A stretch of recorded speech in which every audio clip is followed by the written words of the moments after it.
Good evening, ladies and gentlemen. The mayor has called the meeting to order. Mayor Roscoe. Present. Councilmember Kaplan. Present. Councilmember Kaplan. Still here. Councilmember London. Here. Vice Mayor Sardinius. Here. Councilmember Stoner. Here. Councilmember Vasquez. Here. Mr. Mayor, we do have a quorum. Please rise for the Pledge of Allegiance. And stay standing for the invocation afterwards.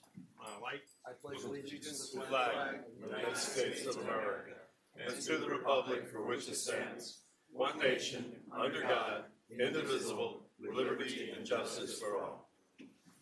Pastor? Yes. Let's bow our heads to pray. Eternal God, we are thankful for how good you are to all of us and our families in this community. We recognize you as the one who makes all of this possible. Each member of this council is here because you have ordained them to be here. And for this, we are thankful. So we gather this evening with grateful hearts for the privilege of serving this beautiful island and its people. We acknowledge, Father King, that true leadership is both a responsibility and a gift. And we humbly ask for your guidance as we step into the important work before you, before all of us.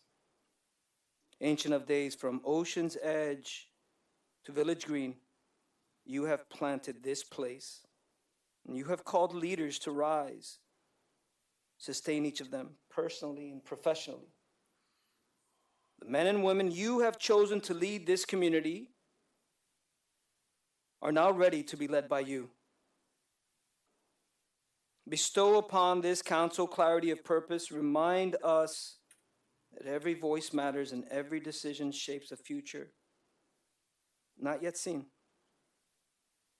Father God, may we lead with humility and finish with hope. Bless this chamber. And all the people of God say amen. Amen. And amen. Thank you. The next item, Mr. Mayor, is brief comments by council. I would like to offer our condolences for our fallen police officers.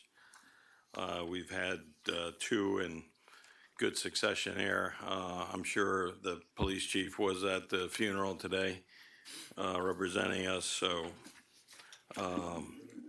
these fortunately were not from our department, but obviously we are very cognizant of the fact that these are outstanding men and women that protect us at different places. So our condolences. For those who didn't hear, our state rep, Vicki Lopez, now goes to the Miami-Dade County Commission, taking the seat that Eileen Higgins vacated.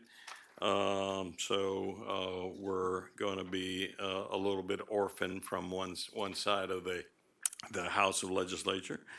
So if there are people that are interested in running, this is the time to go talk to the Speaker and the Senate President. Any other comments? I would just like to make a quick Yes. comment. I brought this up at the police investiture, but for the benefit of the general public. Halloween, although it seems like ages ago, was a tremendous success, and it was in large part due to our police presence, not just at the borders, keeping everybody safe and a watchful eye, but passing amongst all the residents and all the children. It was truly heartwarming. Every family would see an officer and run up and hug the officer and have a whole conversation. It was terrific, and it's exactly what we've always worked for in this village. So I'm very grateful and very proud. That's all. Thank you. Just wanted to thank my colleagues for expressions of support recently. Thank you all. A brief acknowledgement to wonderful events I had the opportunity to attend just recently, one of them being for the Key Biscayne Film Festival. Just wanted to thank that group. What an incredible job they've done in curating an amazing lineup for all the residents here in Key Biscayne. I would invite everyone to check it out. The second one for Bill Baggs and the Friends of Cape Florida. Also a wonderful event, just watching how community comes together to really help to maintain our jewel on this island. And just to remind everyone, I was reminded going up to the top of the lighthouse of what a beautiful site that is, the incredible history behind it, and all the people that work so hard to maintain it. So I also invite everybody to just kind of go back into what we have historically right in our backyard. One more thing, everyone hopefully feels generous to help out. Terrible hurricane that hit Jamaica and eastern Cuba. So keep that keep them in your prayers, and also if you could contribute to those causes, that would be great. With that, Madam Clerk. The next item is public comments. Okay. I have Charles Sherman.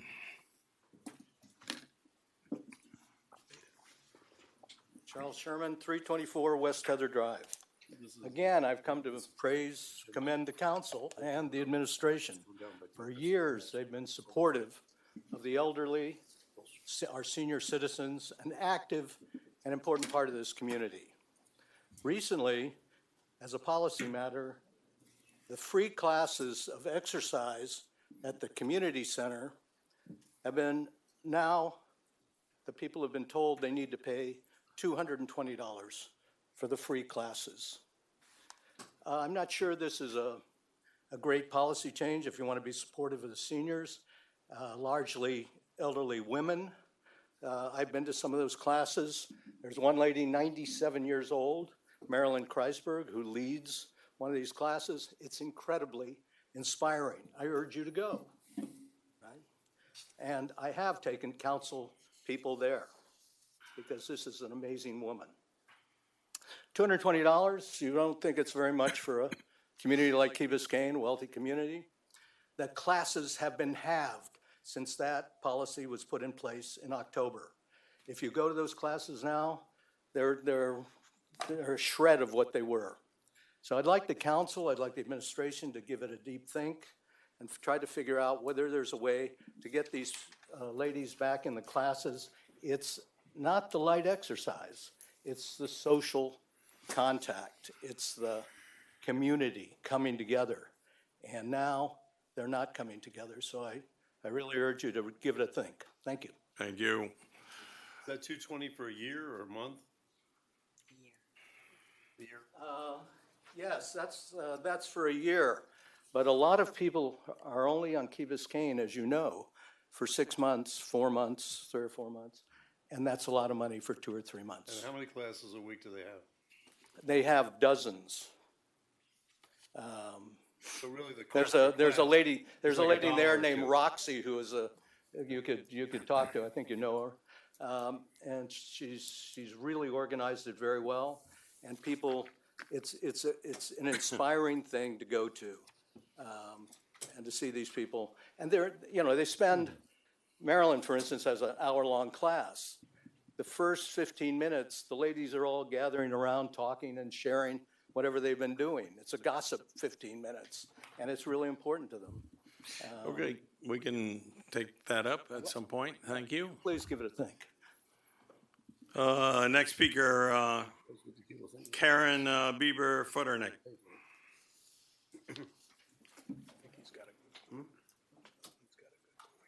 Hi, I actually have two separate things I'm going to mention to you. Karen Bieber, Futternick, 798 Crandon. The first one is I'm speaking as my position on the Village of Key Biscayne Sustainability Advisory Board. And I'm inviting everyone here to please join us tomorrow from 2 p.m. to 5 p.m. at what is the first ever South Florida Sustainability Summit that is meant for advisory boards from municipalities across South Florida. Most of the summits are regional or national, and they really are meant for staff or elected officials. We are very specifically speaking to our counterparts in different municipalities. About 6 or 8 months ago, we started talking about our challenges, and we know that the challenges that we have here are not unique to Key Biscayne, but rather are the same for each municipality. So why are we working in silos? It would be so much better, and we can have power in numbers if we share successes, share challenges, and share resources. So we convened a summit. We invited 12 different municipalities, again, from across South Florida. We have 3 panels. One is how to get things done, which is really important, I think, for people who are volunteers, members of the community. We actually play a very important role in moving forward goals and in bringing to you issues in our community.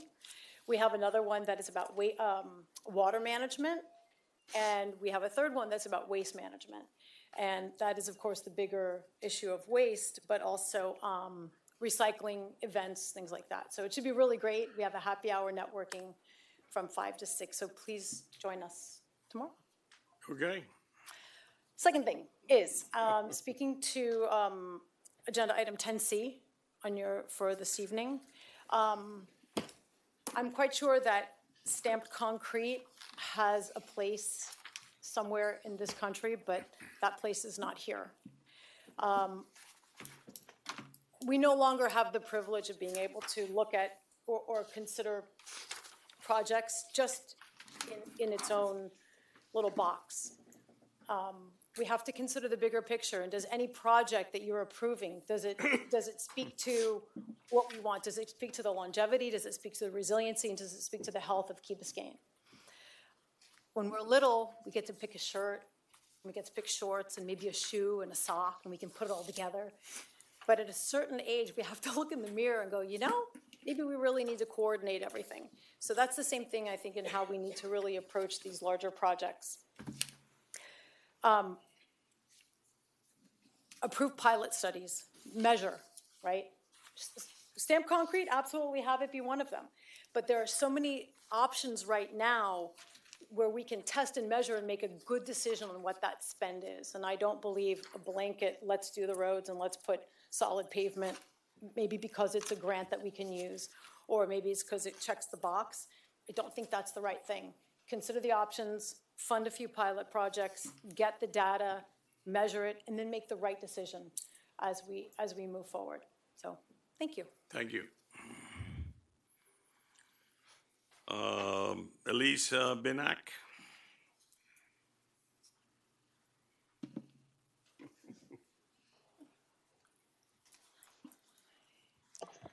Elise Benheck, 772 Ridgewood Road. Mayor and council members, village manager, I just really am here on behalf of the Disability Advisory Board to say thank you for creating that new position. We are super excited. It's, resident experience, sorry. And we know that this person will wear many hats. We know that, one of those will be disability and inclusion services, and we are fully committed to supporting that person and, guiding them in any way that we can. We are here for them, and we are incredibly hopeful about this. So thank you again. And just know that we are working really hard. We're working, I want to say thank you to Todd because they bought a beach wheelchair, and we're working with him on that. And we're working very hard. And we actually have another meeting going on right now, so I'm going to leave and go to that. But we will keep you updated. So thank you.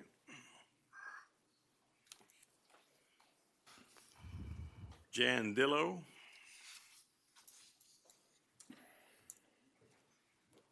Good evening, Mayor Asco, council members, and village manager. Jan Dillo, 611 Ocean Drive, Key Biscayne. Thank you for the opportunity to speak today. I'm the treasurer of the Key Biscayne Independent and a resident of 25 years, though tonight I'm speaking as a resident. I thoughtfully request that the council examine the new policy, which imposes an arbitrary fee for most public records requests, a fee that was adopted without any public discussion. Accountability and transparency cannot be separated from public records. Charging a fee for access to information, even before any documents are produced, was attempted previously in 2023, and it's frankly an unreasonable policy. It places unnecessary barriers between the public and the information they are entitled to, limiting meaningful oversight. The Florida Center for Government Accountability has stated that this policy, adopted unilaterally by the administration, may not comply with Florida law. This concern is especially urgent tonight since the council prepares to vote for a $60 million loan application for the largest public works project in the island's history. Imposing new fees for information when none had been imposed previously undermines accountability and risks eroding public trust at the precise moment when transparency matters most. For these reasons, I urge the council to direct the manager and the clerk to request fees only when records are truly voluminous, as described in the state law. This safeguard is essential to maintaining transparency, accountability, and the public's right to know. Thank you for your attention and for considering the policies that protect government and preserve access to vital information. Thank you. Thank you. Luis de la Cruz. Luis Dela Cruz, 640 Allendale Road. Mr. Mayor, Mr. Vice Mayor, Council.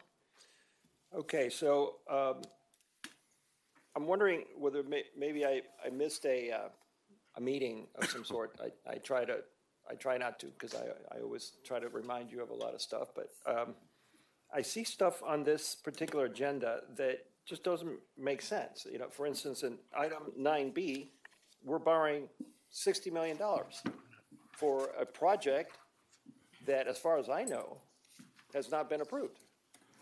And we're pledging revenue sources for that project. And we're signing loan agreements for that project.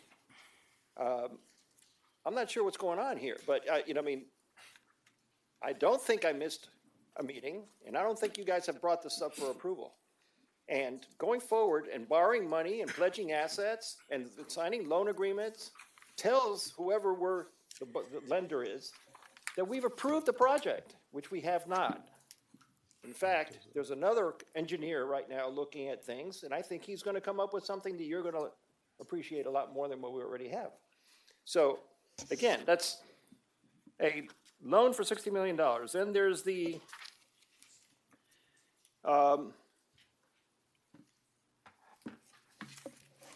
line item 10D, a contract with Black and Veatch not to exceed $373,000. What is, I'm not sure, what is that for? Because, I mean, they are the ones that are translating what the engineers are doing for us, the AECOM engineers. They're our second set of engineers. I never really understood that concept, but why are we signing another contract for $374,000 with Black and Veatch? I also heard that we paid them $45,000 or something to fill out the application for financing. Something that I am absolutely sure our CFO and Colleen could do in one afternoon. I just don't understand what you guys are doing with our money. And I'm not accusing the council because the council's not the one that's signing the checks, but $45,000 for what? To oversee another, to fill out an application? And then there was another $50,000, I think, that was paid to Black and Veatch or thought to be paid to Black and Veatch for them to oversee the work that this new engineer is doing. How many engineers do we need in order to get this done? And if we do need an engineer, then let's hire an engineer on our staff. If our chief resiliency officer cannot do the work, cannot do the job, and we have to pass it along to consultants all the time, let's hire the right person, okay? This is our money. Everybody here and everybody who's listening and people who don't even listen until they realize how much money's been spent and how much, you guys have to approve in millage. But the bottom line is that I don't want my money to be spent that way. I don't want Black and Veatch to get $50,000 to look over the shoulder of another engineer.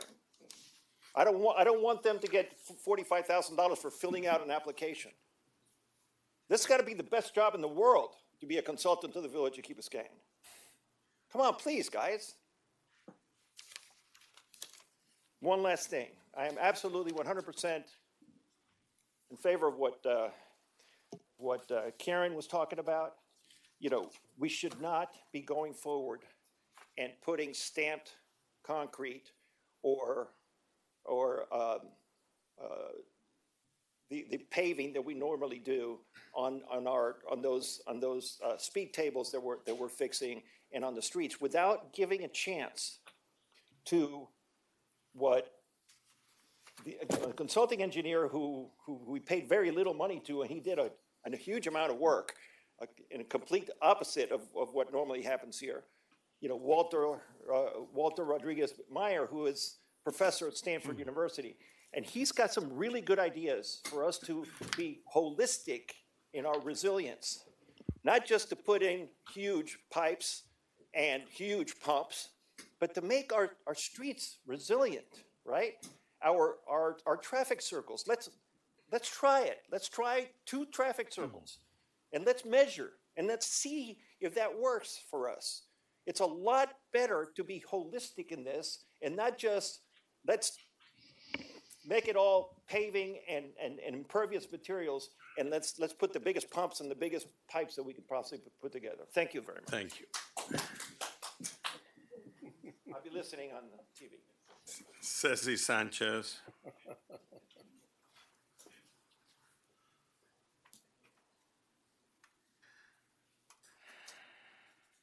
Cecile Sanchez, 260 Cypress Drive.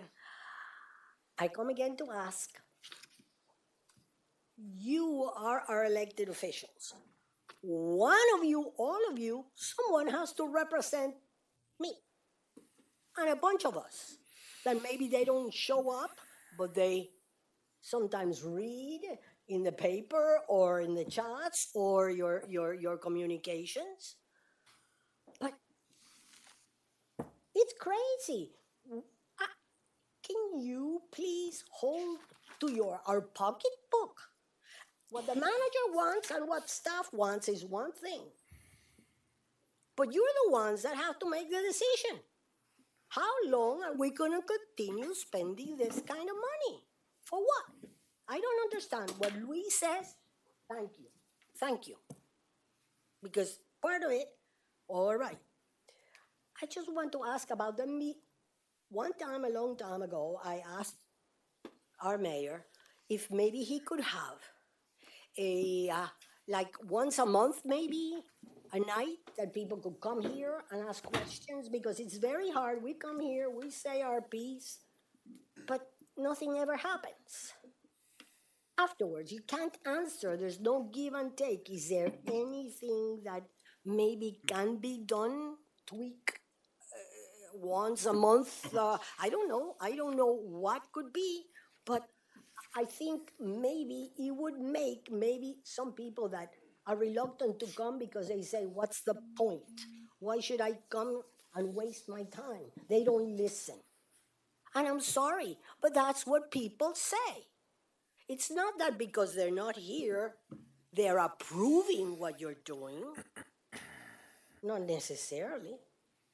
I need to ask, why did we have a gag policy?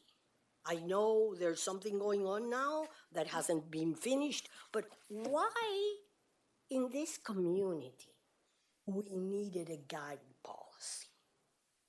I don't understand it. I wish someone would explain it. We're not in Cuba. Why do we need a gag policy? Can we come and say, because what is happening? We don't need to hide.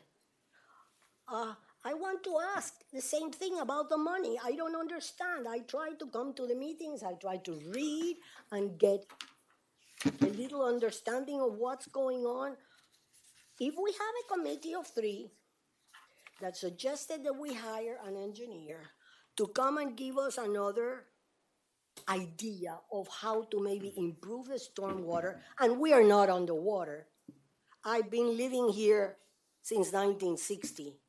I don't think we ever had a house condemned because of flooding. So, if we need to do whatever we need to do is one thing, but what is this?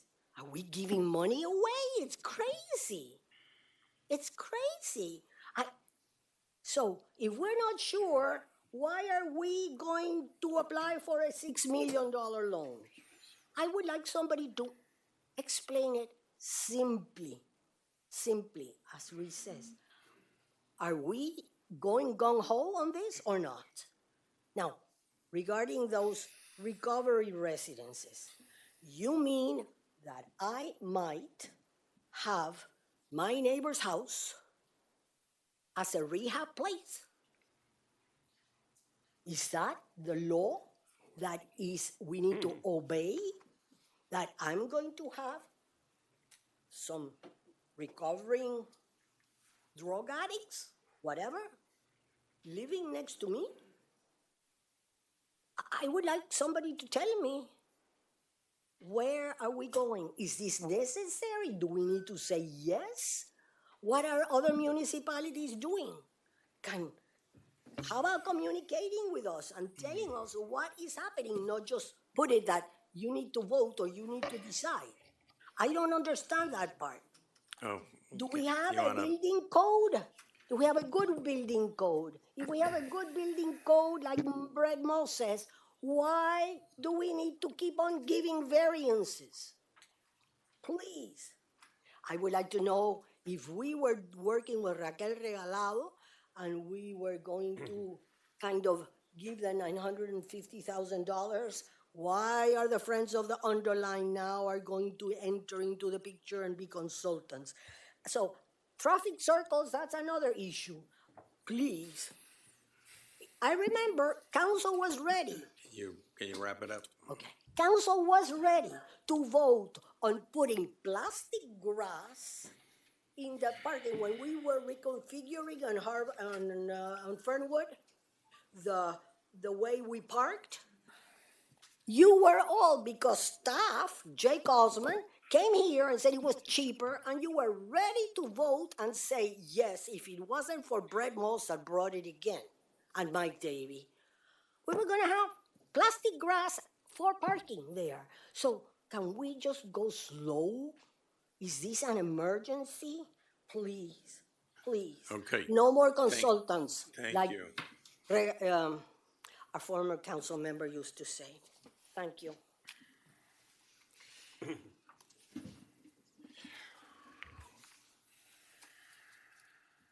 Mike Davey.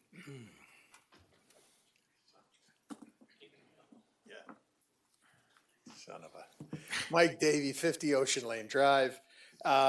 First, I do want to commend, nobody brought it up, Veterans Day. I thought this year was especially, we used to, when I moved here first, 20-something years ago, we had a lot of older veterans who were here, and they've gone now, and they've passed. But, well, not some of you, but, you're still around. It was a great event. I thought it was really well done. Todd, well done. Your team always does a great job, and the vets. So it's a great, I love that event for Key Biscayne. It's so important that what we do here.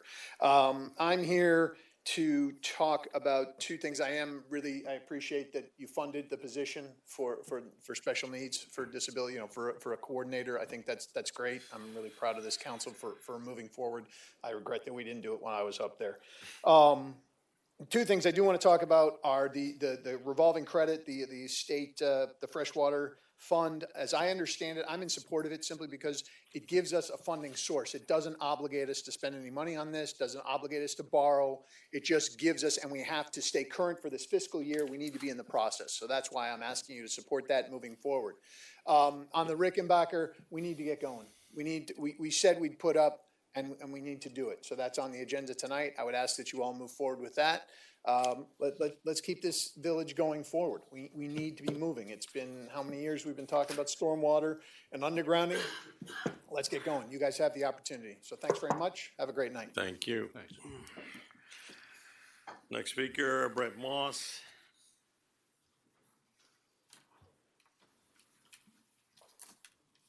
Good evening, Brett Moss, 152 West Mashta Drive. Thank you to all of you. I know this is not easy. I've sat up there, and some of the hardest parts are listening to everybody during public comments, because I know all of you want to respond, but for time, it's difficult to do. I'm here for two reasons. One of them, I was not here when Key Biscayne Incorporated. I moved here 20 years ago, but I do think to myself, what's the reason why we incorporated? And only one word comes to mind. It's called control. We want to control our destiny. We want to control our services. We want to control our assets. So I see on the agenda that you guys are talking about the conversion and transferring our lights to FP&L. And I think you guys need to think hard about this, because I think it goes against one of the reasons why we incorporated. I'm sure there are other avenues where we can keep control of our assets, hire them to maintain them for us. And I would like at least you guys to look into that. Second, I'm here for the variances that are being requested at 640 South Mashta. I know that you guys asked the ZORC to look at it. I am the chair of the ZORC currently. We did take a deep dive into it. We went through everything.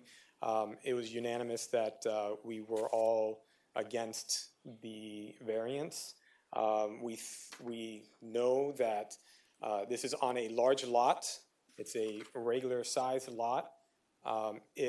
First of all, a higher ceilings is not, to us, a justifiable reason why you would ask for a variance, and they said it's unacceptable high ceilings, which they're a couple feet higher than my ceilings in my house. The way our code is designed for height is that you can achieve those ceiling heights that you want, but it's a trade-off by pushing the walls inwards. They would have to move it in about 18 inches on each side. They would achieve it. It's easy to be done.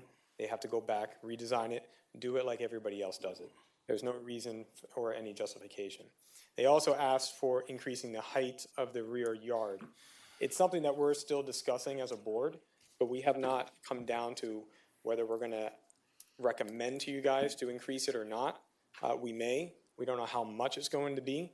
So our strong feeling is that if they do want to do that, they should wait until you guys make a decision. This is not something that should go through the variance process.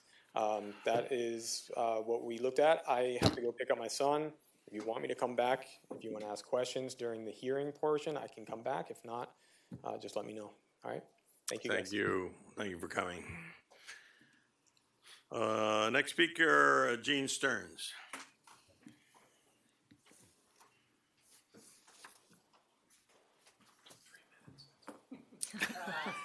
We got 30 minutes. Mr. Mayor, council members, Mr. Manager, Madam Clerk, 250 K Florida Drive, Gene Stearns. Thank you for everything you do. I think we're so fortunate to live in this island. It's not just that it's an island, it's a community. Our police and fire rescue are phenomenal. Our public area maintenance is phenomenal. Not perfect, but darn near close to perfect. And the care and attention that is paid in this village is absolutely appreciated. And I have to always remind people when I listen to the concerns that are expressed, that people have legitimate concerns. We continue to have the lowest tax rate of any municipality in Dade County. I believe that Mr. London has done a good job at looking at every nickel that's being spent unwisely and reminds us all about it. And that's important because otherwise you're not hearing what needs to be heard.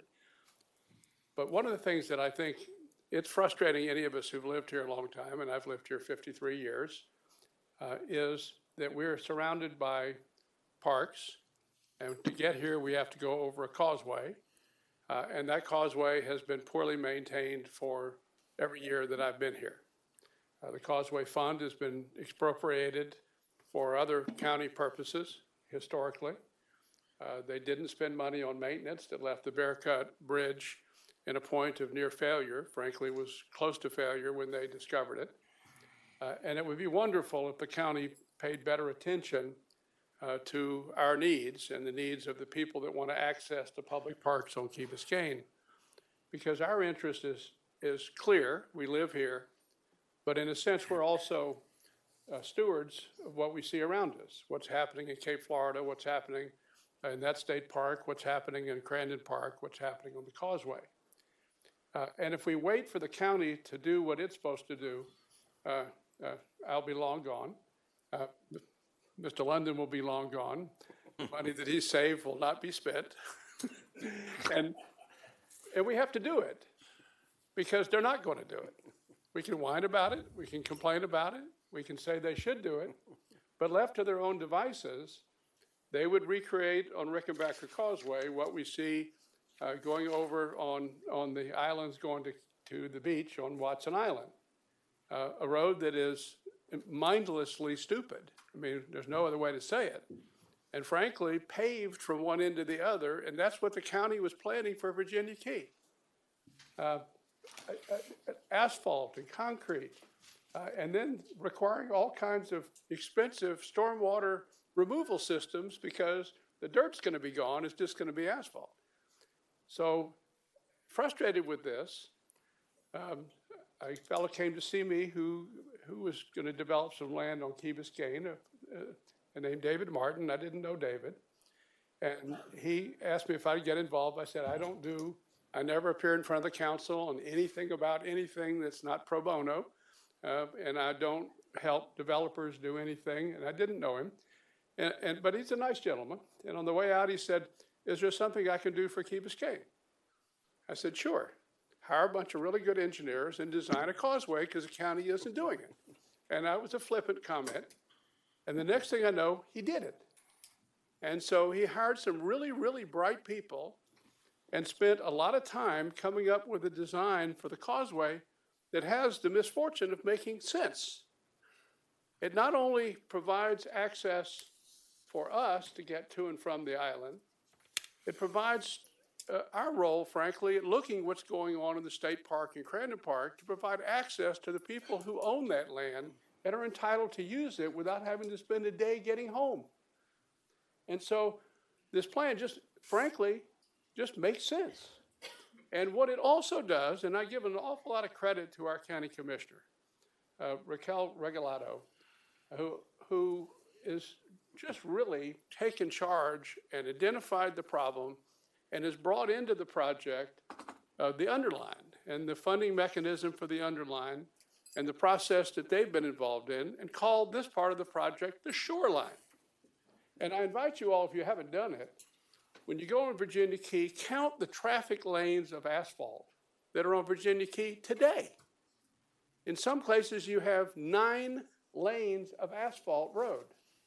The plan that David Martin's engineers came up with turns all of that into a park, all of it, and provides access for us, free, unencumbered access. It provides for bicyclists no conflict between cars and cyclists because the access and egress for cars is on the inside lane, and the cyclists can stay either down on Virginia Key or on the outside lanes and go straight through. It is something that if we don't do it, it is going to be a problem for us. It's unfair to ask anybody, David Martin or anyone else, to keep funding it. And so that work is to the point where it can be funded. We just need to do it. Because if we don't do it, nobody is, and we're going to end up with a mess. So I urge you to do it, and I thank you for considering it, and I can tell you how important it is to this community. Thank you. Thank you. Okay, Madam Clerk, that's all cards I have. The next item is the agenda, approval deferrals, additions, deletions, substitutions, and withdrawals. I'd like to pull 12G. 12G.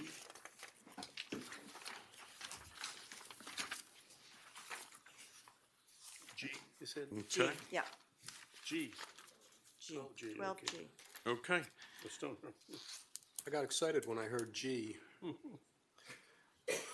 because I'd like to suggest that we not deal tonight with 9G and with the discussion item on ex parte. 9G. I think there's a lot of frustrations about variances, policies, and procedures. These have to be addressed I think, more comprehensively. These measures, I don't think address what's really going on and the cause that we're so concerned about for so long. So I'd rather deal with this, with Chad in a more comprehensive way than to adopt these measures or even waste time discussing them, frankly, tonight. Isn't there a deadline for the state for January 1st? Chad? That's 9D, I think what what are you Councilmember talking Caput, 9G. I'm talking about the advisory board to deal with variances. That's 9G. 9G, I'm sorry. 9G? That's my suggestion. You're asking to defer. Yep.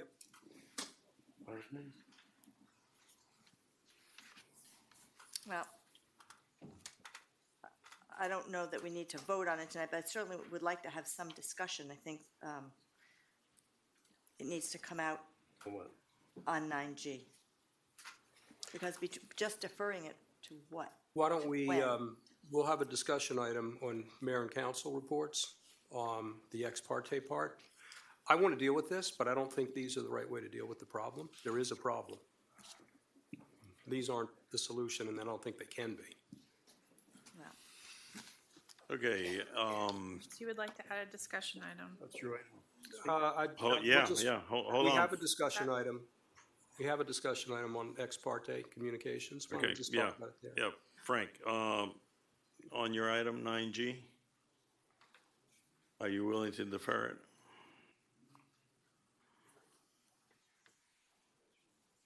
No, not at this time.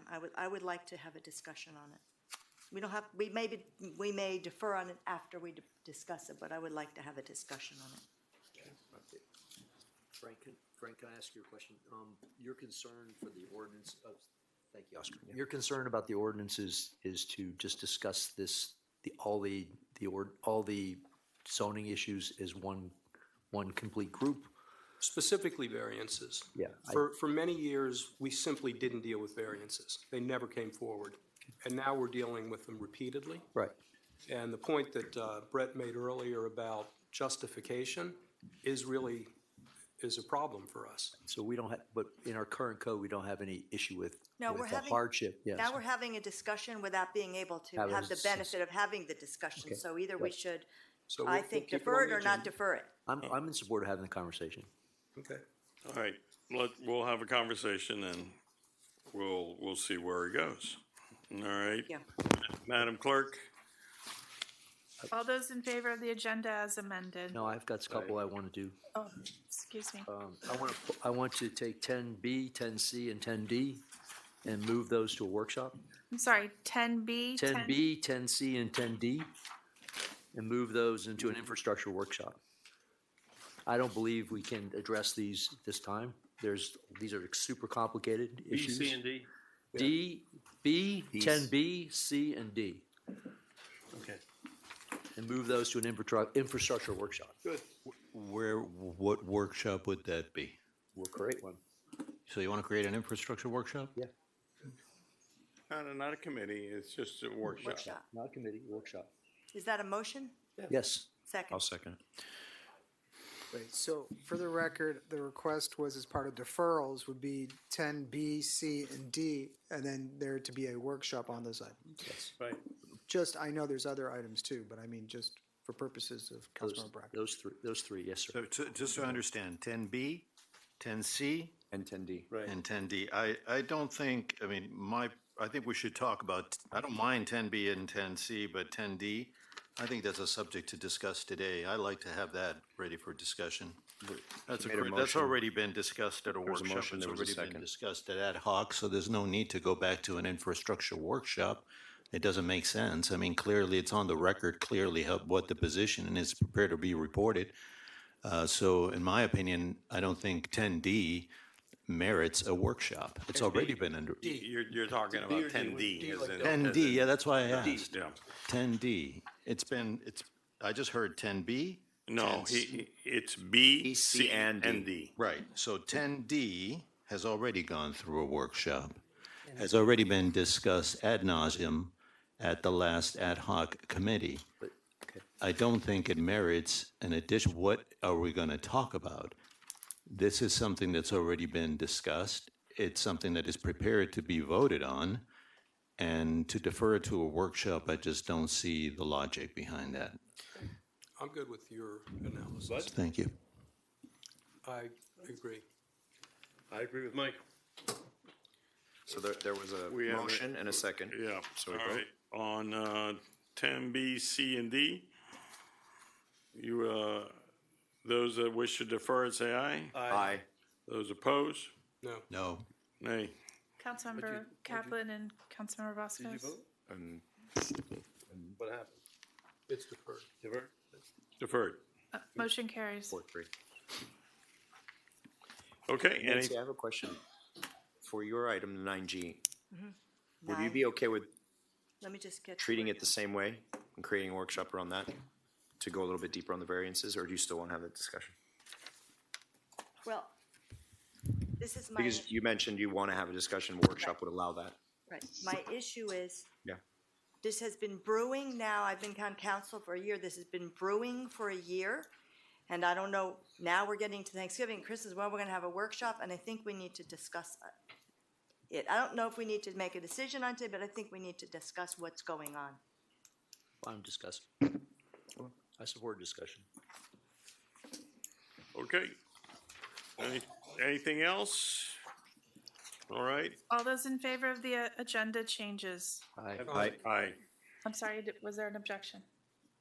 No. Okay, motion carries. The next item is a special recognition for Officer Gordon R. Spittler.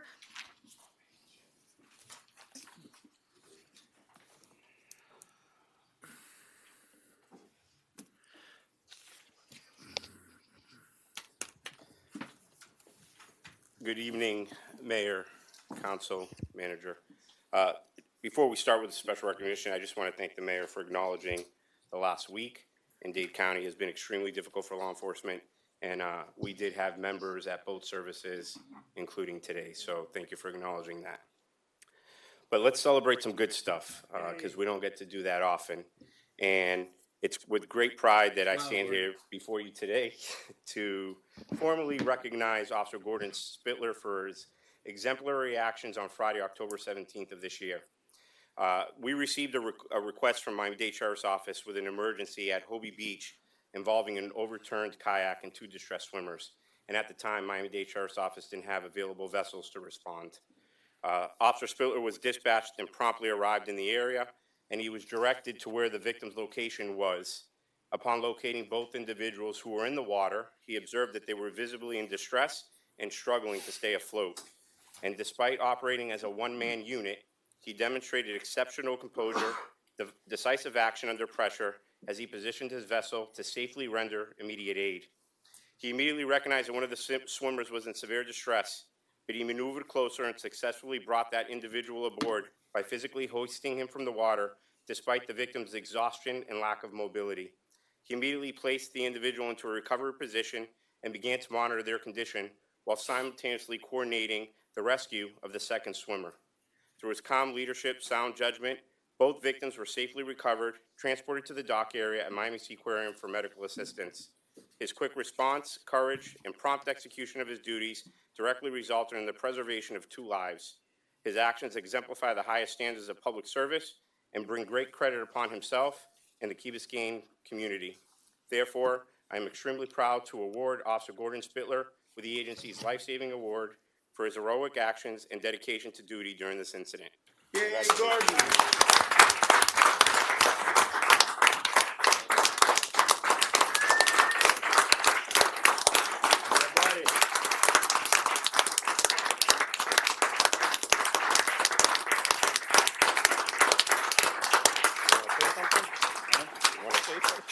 He's afraid to have me talk. So I am. I'm just gonna do it anyways.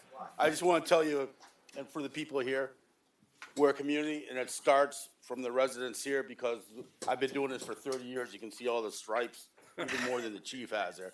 So it starts from the community, you supporting the village council and making these village council people who then pick a great chief, and the chief then supports us, And with your budget, you guys make it so he's able to give us the best training that departments get. And with that training that we get and the equipment we get, we're able to go out there and help the community and do rescues that we do out here for the village. And always, as the village manager says, you know, we keep this place safe and secure. So thank you for your support always and what you do for us. Thank you. Thank you. All right, George.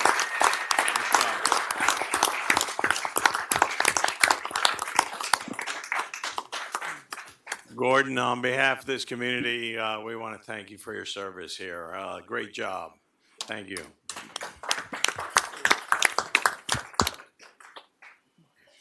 Madam Clerk, I'd like to move up, since our commissioner is here, let's move 10A forward. Okay. A resolution of the Village Council of the Village of Key Biscayne, Florida, approving a memorandum of understanding with the Friends of the Underline Inc. for advisory services relating to the Rickenbacker Causeway in an amount not to exceed $950,000, providing for waiver of competitive bidding, providing for authorization, and providing for an effective date. Move. Moved to seconds. Properly before us. Mr. Manager, you want to lead us off? Yes, Mr. Mayor, and yes, Mr. Mayor and council members, I do want to recognize, I do believe the commissioner is here. Sorry, there she is. We also have with us also the CEO of the Friends of the Underline, as well as the, we hope, the team from Proservia who's going to be doing with us. So what we have before you and what we brought together is a memorandum of understanding as well as the proposal to execute this project. This is something we've been working on very closely with the Friends of the Underline as well as the consultants they're bringing on. Some people may ask, why are we bringing on the Underline? We're bringing them on because of their expertise, their experience, and also their access to these consultants. We believe the MOU we put together reflects both the village's priorities, primarily, as well as creating what Mr. Stearns talked about before, an opportunity to create a regional destination. So the work has been done, the money has been set aside, and now what we have in front of you is the opportunity to make the decision to move forward with this project. Okay. Questions on the board? Steve, question. If we comparative analysis study based on the last page of the project budget, can you give me an idea of what it would be, the cost would be to basically do the design comparable for what the county is going to do, is proposing, and what Rigolato's plan is proposing? I'm not sure I'm getting what you're saying. Okay, so I was just trying to understand if in the budget line items here, you got task 1 through 7. Is there a specific task there that's doing a comparison between what the county's plan would cost and what their plan would cost? No, there is not, because I don't think the county's plan is far enough along in order for it to make that assessment. But in a big scheme, big. Of course it is. No. There's no way to get a baseline for those two. Well, Maybe Raquel can we have that address plan, that. yes. I'm happy to respond to that. Yep. Thank So you. the county does have a plan for Bear Cut, and as you know, we've talked about how we've kind of put a pin in the NEPA, and we did extend it geographically, but the county does not have in the budget anything for the complete redo of the Rickenbacker. What they have is some funding that we've set aside for immediate fixes that we've talked about and we've had other public meetings about and we're actively working on. But there is no funding for the Rickenbacker. We did ensure in the last budget that the money that is being collected for the tolls, and I spoke about that when I was here last time, was going to pay all the debt for the William Powell, because I want to make sure as we reset the NEPA that we can go out for a bigger bond to do all of the Rickenbacker, including the Bear Cut.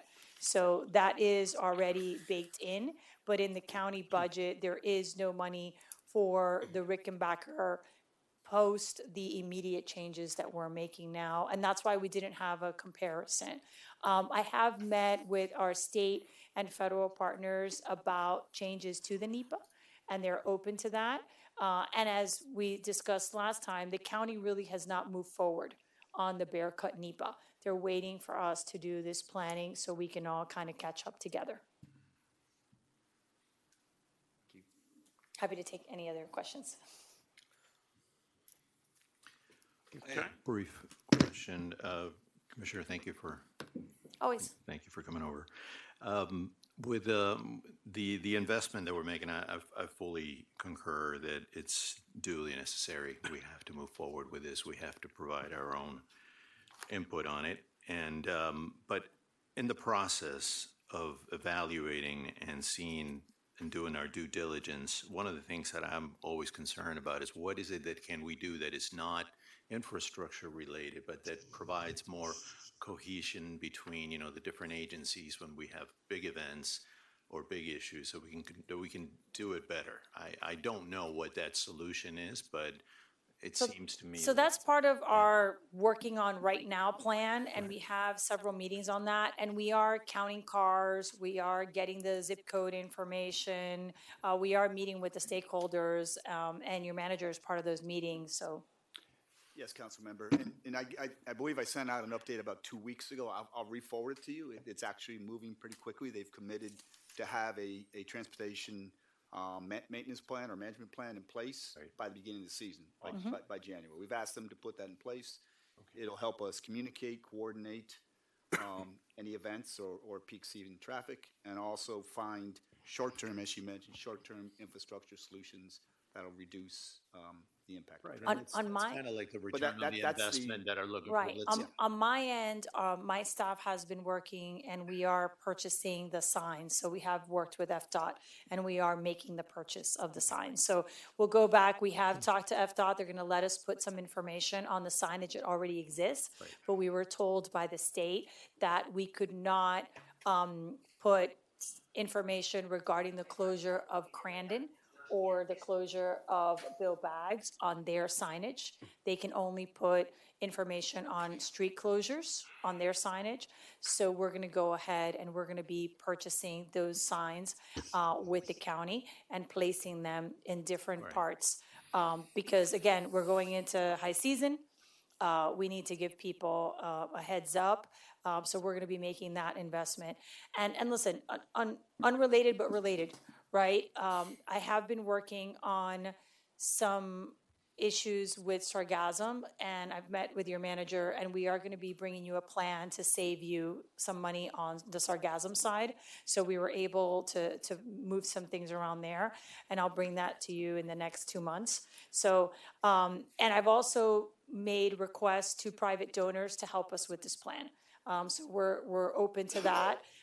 We have a few people that have said that they have an interest, and I'm going to keep working on that. So as soon as we get those commitments, we'll lower this amount as much as possible. So, go ahead, Joe. Yeah, I'm glad that you brought that up because I think that it's certainly been my attempt to take on this situation here. And one, as I've always said, there's a short-term fix because this infrastructure project's not going to happen overnight. So there's a short-term fix, which is doing the kinds of things that we're doing to understand the traffic patterns and to have a better maintenance of traffic plans that are in place. And those are with the county and the city and working together. And then there is what we're talking about here tonight, which is, as someone said, no one's going to do this for us. Nobody's going to do this for us. Nobody's going to step up. This is Key Biscayne's issue. So if it's Key Biscayne's issue, we got to put Key Biscayne money in it to try to find what those solutions are. And those solutions have to do with our being able to get in and out of our homes, okay? And nobody really, pardon me, Madam Commissioner, but nobody really cares about our issue, okay? So this is our attempt to go forward and do something to figure out whether this dream is feasible. If the dream's not feasible, we'll go to Plan B. But this is a good start, and this is what we need to do to get to the next phase of solving on a long-term basis. We're working on the short term, but we're also working on the long term. And I want to say, I've also brought an item to the TPO, and we're working on that, and we should roll that out hopefully by the beginning of the year also for some buses. So one of the things that we're doing is we're going to be counting cars at the different locations, and then we're going to be working with the city and private vendors to do buses for these events, and we're going to have people park at our Metro Rail stations and then bus them in and out. So we are looking at finding a way to limit the cars in whatever way possible. We are planning on using that same system for Art Basel. So this is not the only place that it's going to be used, but I think here it would be very impactful. Okay. So seemingly you're getting some good feedback from all the stakeholders, the county willingness to slow down the NEPA with the bear cut. That's a good sign. Now you're talking about potentially looking at events and transportation. That certainly to me is an update from the last time we spoke. Anything else that you could shed on how you're feeling about those stakeholders and their take on all of this? I know the county had a plan, then I was looking at ours, or I say ours. What about Miami? What about the city? I've met with several, obviously we're waiting for the city of Miami election, right? Yes, I've met with the elected officials at the city of Miami that are saying post this election. And they've all, first, they have a relationship already existing with the underline. And I think that's important. And secondly, they are interested in a solution, and I've also been talking to them about the convergence. So we have also been talking about potentially working on the convergence and a connector. So, we're also talking about just connecting trails and bikeways generally.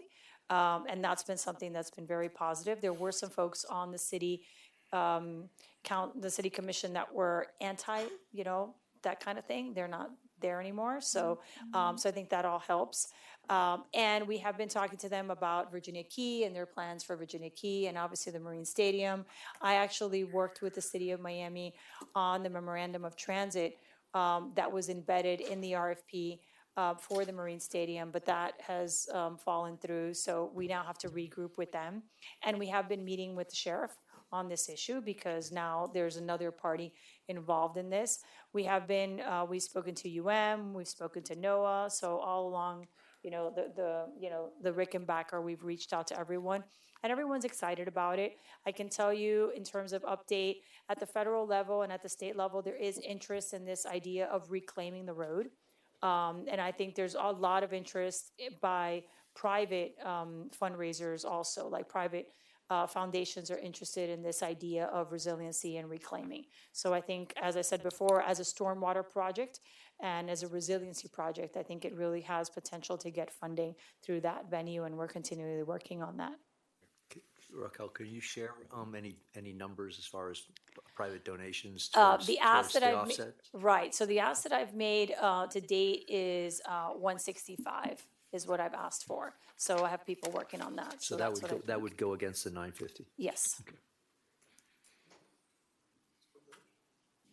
As we work on memorializing MOT, we've certainly had a lot of experience with what doesn't work. So let's please keep in mind lessons learned as we work on that. Agree. With the redevelopment of the Seaquarium, maybe it's time to relook at the water taxi, connecting to Bayside and maybe the Grove. There is going to be, there is a submerged land piece that goes with that, and there is going to be some dredging because obviously there's going to be a marina. So that's something that we can look into. The issue with that in the past has been the manatees. However, that manatee map is being redone. So I'm happy to talk to the state about that again. That's one of the things that's supposed to come back to the county soon. Great. Yes. I will say on that, and again, this aquarium item went to committee and it goes before the full board. The marina and the dry dock there, I think, will also help us in the future with some of the boat traffic. So, I mean, I think that's one of the things that I focused on that piece is there really is a tremendous need. So I think that will help us somewhat, and that's something that we can plan for. I think as we know more about how the Seaquarium is going to be used, we need to put that into our system in terms of the counting and the humans right, and when they're coming. But the programming of that space is going to be all the time. It's not going to be at peak times, which is the issue that we have with the Marine Stadium and with Virginia Key. Is there going to be it may not be determined yet, but is there going to be a launch in that marina? Yes. Okay. There is a launch in that marina. Once upon a time, the Seaquarium did have a little boat that used to go around that area. So the Seaquarium lease and what I'm presenting to the Board of County Commissioners doesn't have any new uses. It only has augmented of the existing uses. So because there was a dock and a boat there is how we get to a marina and a dry dock, because those things existed in a smaller form. I think the project's fantastic. I think it's beautiful. I think the elevation, the viaduct, I think the additional beach, I think all of it's fantastic. And more importantly, we have you. And I think really Key Biscayne is very fortunate to have a commissioner like you. And when you I feel become the same mayor, way. you're going to be the best mayor we had in the county. Oh, I think you're bright, you're dynamic, you're persuasive, you're diligent, you're forward-thinking, you're creative, and you're one hell of a saleswoman, okay? One hell of a saleswoman. And you've basically convinced these people, I mean, I'm probably the only person you haven't convinced to give you the $950,000. Well, for 11 years, I've been examining budgets, trying in vain to make the village more efficient. Most of my efforts have been in vain. They've been failures. We continue to over-budget, overstaff, and overexpend. But I don't know of anything we've done or have thought of doing with the information we have. There's a bigger waste of $950,000 than I can think of, and I'll tell you why. First of all, to go ahead and pay the engineers to continue, the engineers, the architects, everybody, for you to do the outreach, for you to do the license. I think that's great, except, and I think as Mike said, we have no idea if financially this can make any possible sense. And the reason I say that is because we don't have a ballpark estimate, not a detailed line estimate with 10,000 lines and saying down to the last yard of concrete and ton of steel it's going to cost this, versus the project we've seen the county wants to do, which is I call humps and lumps. Basically have humps go over things and people go underneath, good and cheap, and no comparison to this. But there's a cost factor. And since I know you're probably all convinced to give the $950 at this point, consider this. Consider what Mike was saying. Consider the fact that let's give an amount of money that we can go ahead and get a ballpark estimate for the two things, come back with the delta, see what that cost, and is that practical? Is that possible? Is that feasible? Can it be financeable? Can the money be raised before we go forward? Because as you said, we shouldn't have said this, Raquel. You said, this is my first ask. It's not my last ask, this is the first ask. And you know what? City of Miami is not putting a penny to this. Dade County is not putting a penny to this. The state of Florida with the park is not putting a penny to this. The federal government with NOAA and the fisheries, they're not putting a penny to this. Now, of course, we have more money than all they do, or we have more loose money than they do. And so we're being asked to do it. And you know what? I don't mind doing some of the stuff. And if the whole thing makes sense, if dynamically we can look at it and say, hey, you know what? It's an extra $200 million. $200 million over 30 years is $8 million, $9 million a year. That's a doable number. So let's go ahead and move forward and let's spend the money, because once we do that, we have to convince the county and everybody else involved that it's feasible. Now, if we know what it's going to cost, we can do that. But if we have no idea and we know what's going to happen, I mean, you're a much better salesperson than me, but let me tell you, I've been selling vacuum cleaners, encyclopedias, and every other damn thing my whole life. And when you get the facts, it's really easy to sell things. And we don't have the facts. We don't have the major fact, which is a cost differential between the two things. At the end of this Exactly what you project, said. will we have estimates? That's the point. Yes, we will have a cost estimate. Well, fine, once we have a cost estimate, we can decide where to go. That's what I'm saying. Pay for the cost estimate. So how do you want to get there? Well, you don't want to get, because you have enough information now to do both. You don't need any more, okay? Not a line by line, a ballpark estimate, okay? You might be off by 20 or $30 million, but that doesn't matter in the scheme of things. The scheme of things is If this thing can work, I'm 100% for it. But we got to know what the numbers are, how many millions or hundreds of millions of dollars difference is going to be, and then how you're going to finance it for 30 years, and then move forward. So I'm proposing, since I know if I don't propose this, you're going to give them the 950, to give an amount of money to go ahead and get a ballpark estimate for the county, the humps and lumps system, and this beautiful, fantastic system. That's what I'm saying. So Ed, if you allow me and respectfully, I I'll allow see. you anything you want. You know Thank you. that. I see your point, and I will tell you, as someone who's been doing this for a while, the problem with your approach is that has not given us results in the past. The underline is a perfect example of how a planning project that included outreach, because it included outreach, community buy-in, and built what the community wanted, that is what moved the needle with the state and with the county. The underline is the first project to be done on time and on budget at the county for over 35 years. And it was done this way. And it's had a tremendous impact and success. We could sit with some planners and come up with a sketch and give you a number. But if it doesn't have community buy-in, if it's not building what people want, if it can't tell the stakeholders that this is what their voters want to see, then I can't get the money at the state level and at the county level and at the federal level. And if it isn't layered in a way that allows us to take different buckets of funding, then I only have one ask to one entity. In the underline, we have bioswales, we have stormwater, we have transit, we have trail, we have park. This is a very similar and more complex plan.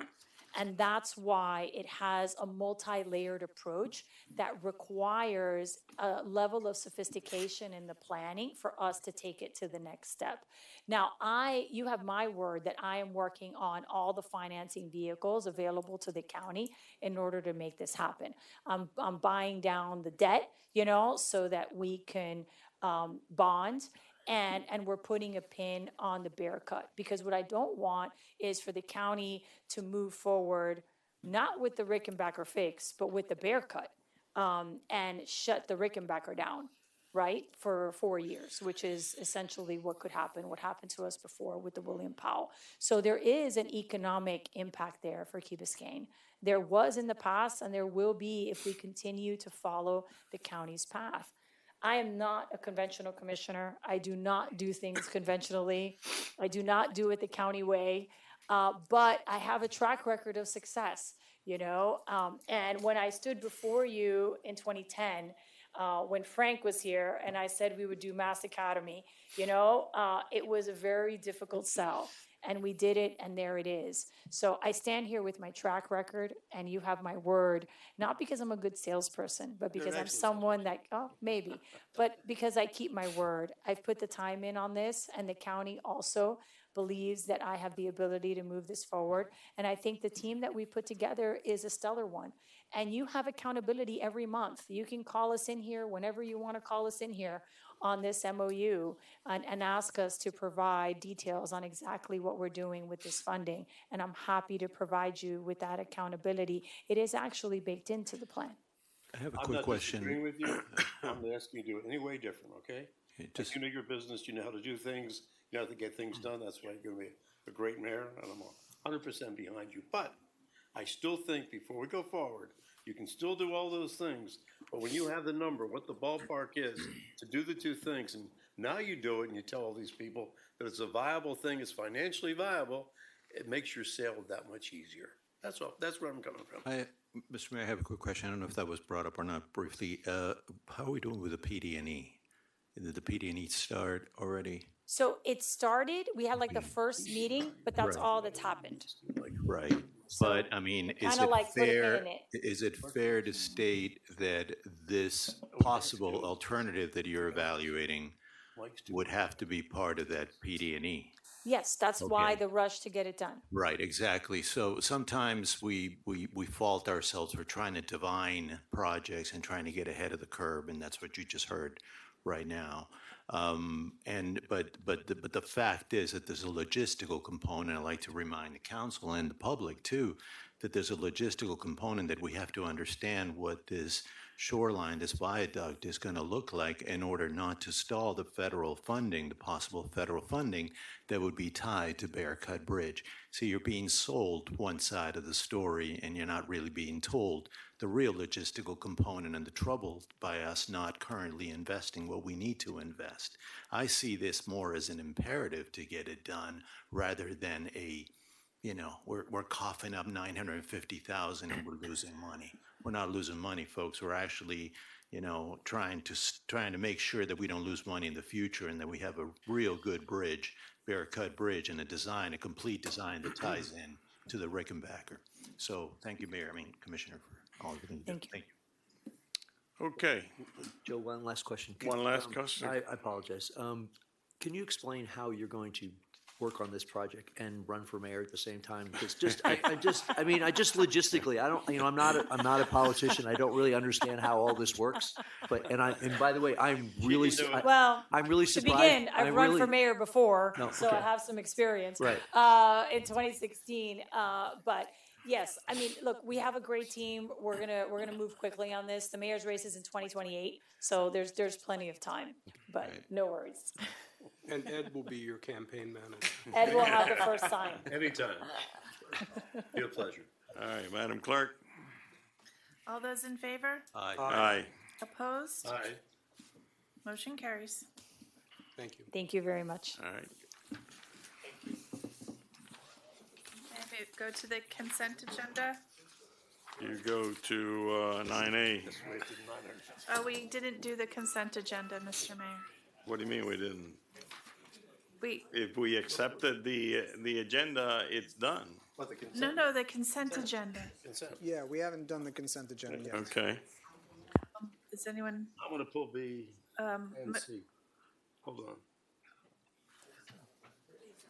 oh, thank you. Mr. London. B and C. Oh, you want to pull items from the consent B and agenda? C. I have questions. Okay. Which one's, B and C. what number? That's 8B and 8B 8C. 8, B, and C. Consent agenda.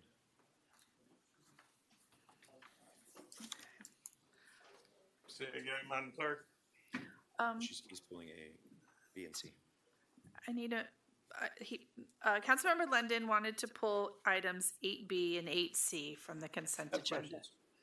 That's his Okay, prerogative. that's fine. Do I have a motion for the consent agenda as amended? So moved. Second. Thank you. All those in favor? Aye. Opposed? Motion carries. Now we'll read 8B. A capital project authorizing resolution of the Village Council of the Village of Key Biscayne, Florida, authorizing the village manager to issue a work order to ConMec Inc. for replacement of community center HVAC systems in an amount not to exceed $237,900 and providing for an effective date. Move it. Second. Thank you. Joe, a question. You pull it. You go with Has it. there been a bid on this, or did we just give these people the contract without a bid? It was a bid. They were the low bidder? Yes, they were. Well done. Okay. Thank you. Thank you. That was it. Want to do C at the same time, Ed? Same question. No, all those in favor of 8B, please. Aye. Aye. Opposed? Motion carries.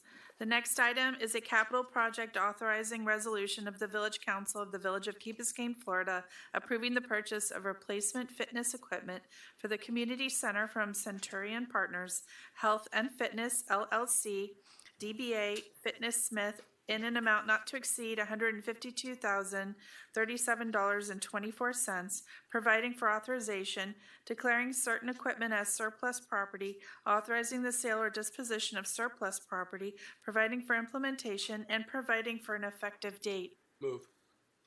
Good evening. And Second. thank you. Ed? Yeah, questions. Scott. Scott. Fred. Todd. You said one of the reasons you do this is because the maintenance costs are getting out of line for these things?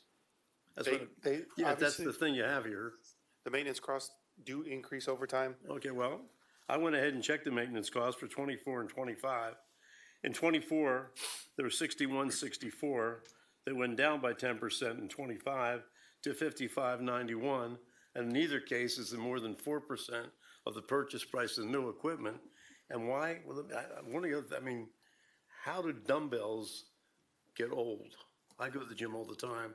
I can't lift them all, but the ones I can lift look just fine. The racks, the non-mechanical equipment, how does all that stuff get bad? And second of all, why the hell are we going to give them all that equipment for $8,500? I mean, I'm sure people in the village would buy the damn thing or whatever else, but to me, and one piece of equipment, your free motion, whatever the hell that is, that's basically 20% of your maintenance cost of your total, of all your pieces of equipment. That one piece is 20% of your maintenance cost, 2 years running. So to me, do you really need this thing or you just want new stuff? I'll give you a couple options. So the average lifespan for. Forget average lifespan. I use the equipment, it works fine, so not average lifespan. You're paying for preventive maintenance, $190 a month. You're servicing it, and I can see what's going bad. A lot of the stuff that has very few mechanical parts are not even doing anything. Steel does not usually wear out 10, 15, or 50 years. I mean, if you were there, you saw the lat pull down. I'm sorry, snapped. I can't hear you. The lat pull down actually snapped. Yeah. And that was wrapped in because the system just gave out over time. So this All I'm is saying to you is, do we need all this new equipment? Do we need some new equipment? Do we need new dumbbell racks? they're pretty beaten up. I actually looked at them today. If you look at them, all the I wasn't labeling's there gone. today, but I was there 2 days ago. All the labeling's gone. All the what? All the labels. All the labels, okay. They're beginning to rust. So you need new labels, okay. They're beginning to rust. They are. Come All on, the bolts is begin. Okay. I walked through it today. You can see all the bolts are beginning to rust. I mean, what we're talking about is. It's $150,000. Yes. Yeah, I mean, and if you want some new equipment because it's better or whatever else to replace them, I got no problem with that. But to go ahead and replace everything else, say, fine, it's old, get rid of it all. If it's fine, I mean, I guess maybe I have this feeling because I don't want people to get rid of me because I'm old, okay? So, I mean, just because I'm past my useful life. I think you're looking at part of this project, not the whole project. The whole project is to replace the flooring, to paint the walls. I read the whole, believe me. Yeah, so this I is read the whole thing. This is a whole. As you know. Rehabilitation of that, the fitness center, which is one of the main drivers of our membership revenue. I probably use it more than anybody here in council, so I love the fitness center. I love the idea of having good equipment. I just hate the idea of wasting money. I don't think you're wasting money. I think when you increased the membership fees that passed in council in July and was implemented in October, I think it's a reasonable assumption for the members that are now paying more to see improvements in one of the facilities that is primarily used by our members, and that's the Fitness and Wellness Center. You can see how your $220 fee went over with the older people. They're paying too. Not only did we increase the fees, we expanded those that pay to it, and I Anyway. think they envision that they should see some benefit from that in the facility that they use frequently. As it stands now, I'm against it. If you bring back something that's reasonable that has to be replaced, I'll be all for it. Over here, anybody? I have a comment when. Go ahead. When it's my turn. I can't find it right now. I know you know where it is. I read somewhere here that the Centurion Partners Agreement includes $2,328.15 for tariff. Yes, ma'am. You're going to be so proud of me, Ed. I would like the contract somehow to be amended so that if the government is ultimately required to refund those tariffs, that when that vendor gets that tariff refund, that they have to give it back to us instead of keeping it, because that's my new pet peeve. All these vendors are going to get the money back, and the people who actually paid the money aren't going to get it. So we should get our $2,300 back. Is there a way to do that? Chad? Of course it is. Sure. I mean, we'll write it back. I don't know if they'll agree to it, but we'll write it in and bring it up to their attention. Just FYI, I think we should do that in absolutely every contract that we have now, that where we're acquiring things that are charging tariffs. For sure. Good point, very good point. Excellent answer. Okay, I was like thinking like Ed this morning when I reread this thing.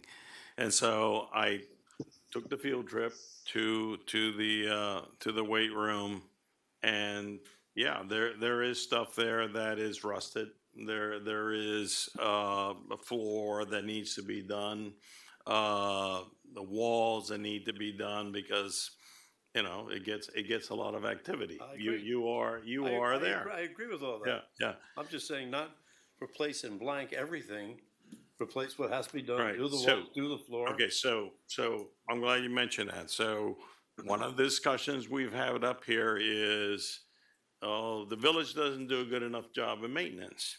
Okay, so now they set a policy, and maybe you want to redo the policy, but the policy says 10 years.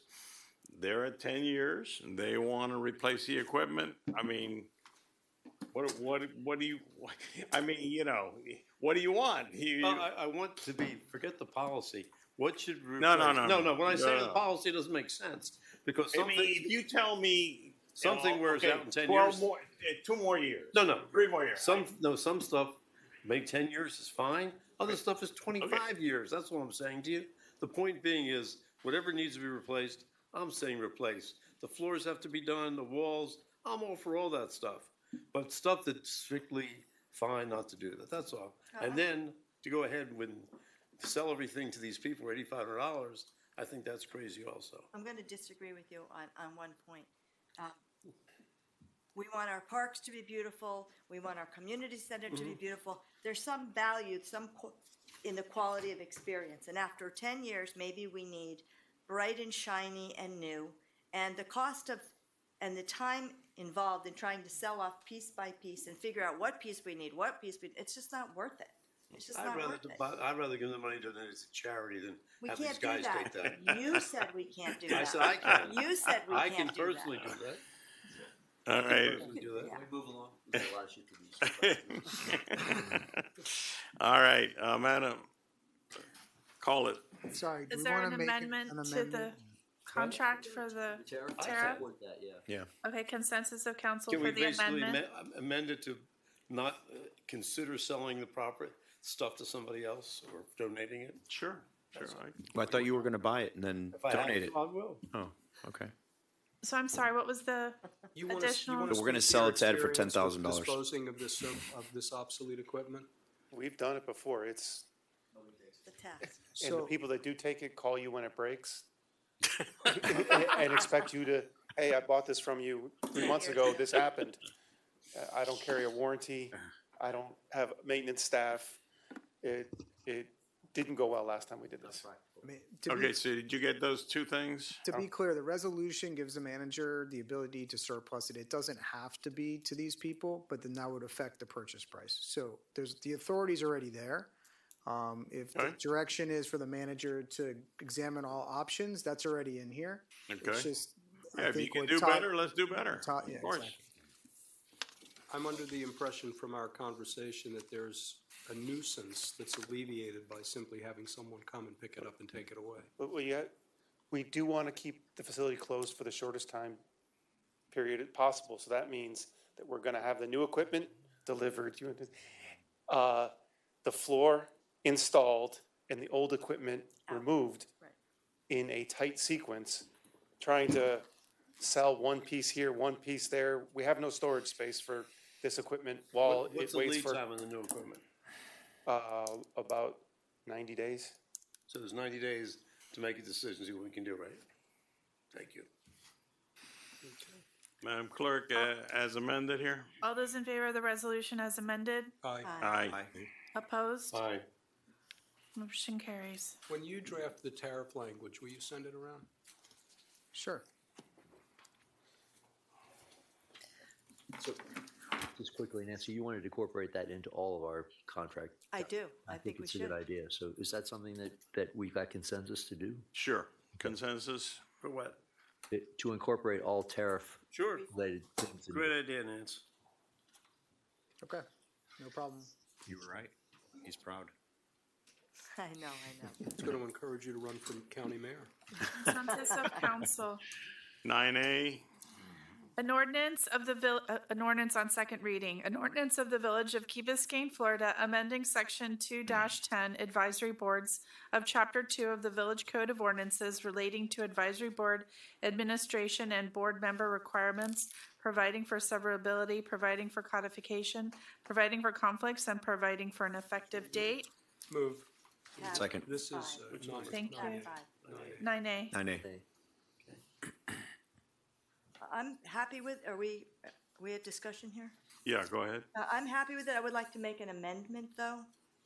I would like to add a subparagraph 8 that says, upon its own initiative, a board may present to council a report, resolution, request, or advisement.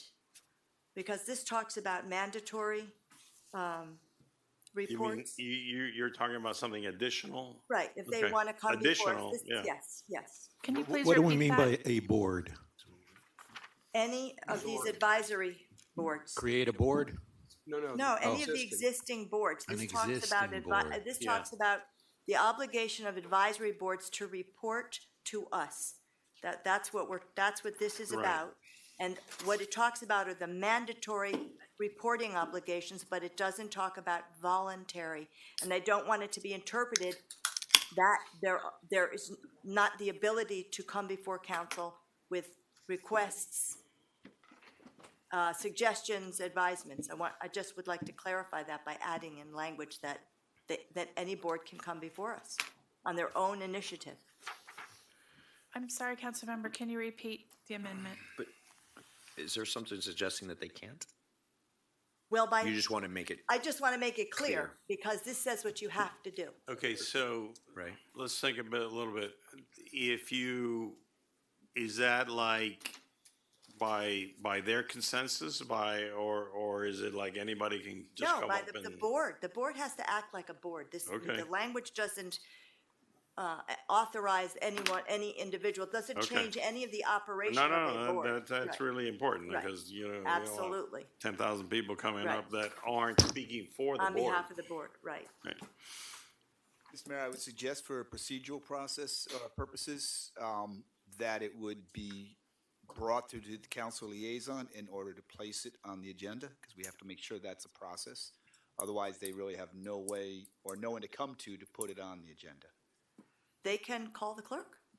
Why can't they call the clerk? And I do think elsewhere in the code, I think actually in the code where it describes the responsibilities of the boards, it talks about them bringing this forward. And I don't have a problem bringing forward anything by liaison. if Yeah, that's- I'm not sure we've ever done that, Chad.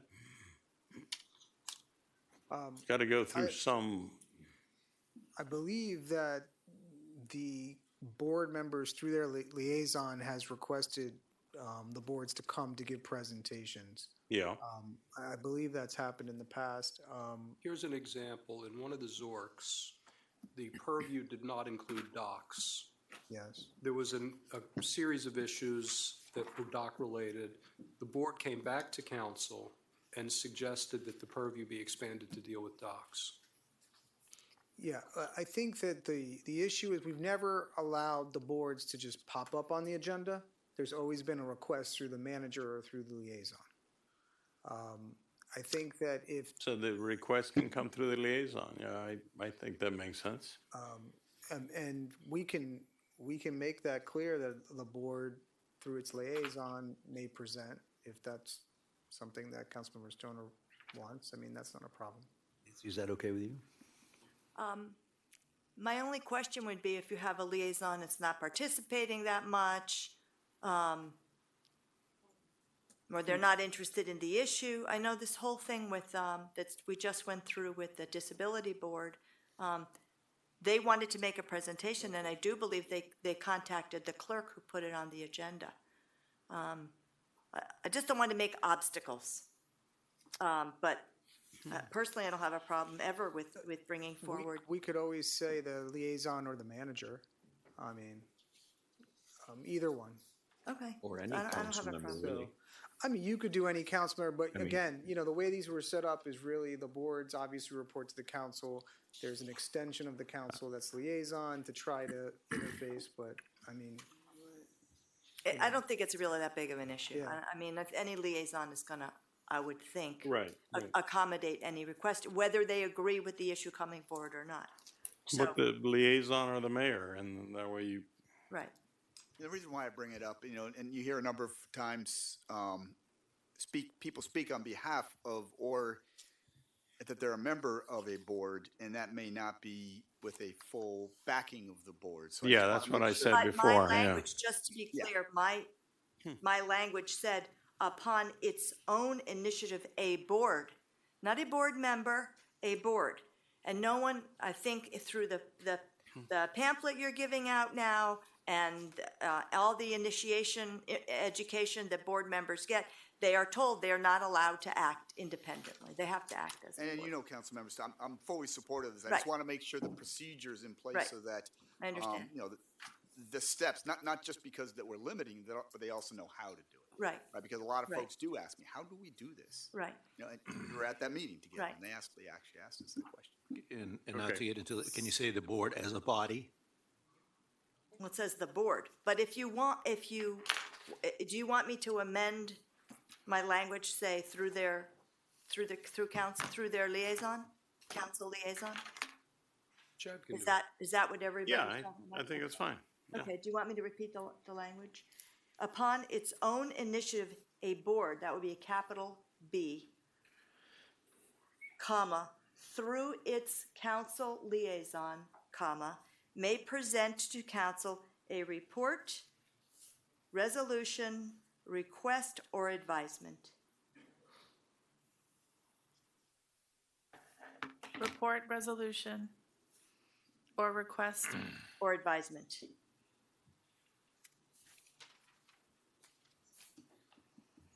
Okay. You got it, Chad? yep, You good with it? I'm fine with it. Okay. Consensus of council for the amendment? Yes. Yes. This is 9A. We'll need a public hearing on second reading, Mayor. Public hearing is now open on 9A, advisory boards. Seeing no one come forward, public hearing is now closed. Councilmember London? Yes. Vice Mayor Sardinius? Yes. Councilmember Stoner? Yes. Councilmember Vasquez? Yes. Mayor Roscoe? Yes. Councilmember Bracken? Yes. Councilmember Kaplan? Yes.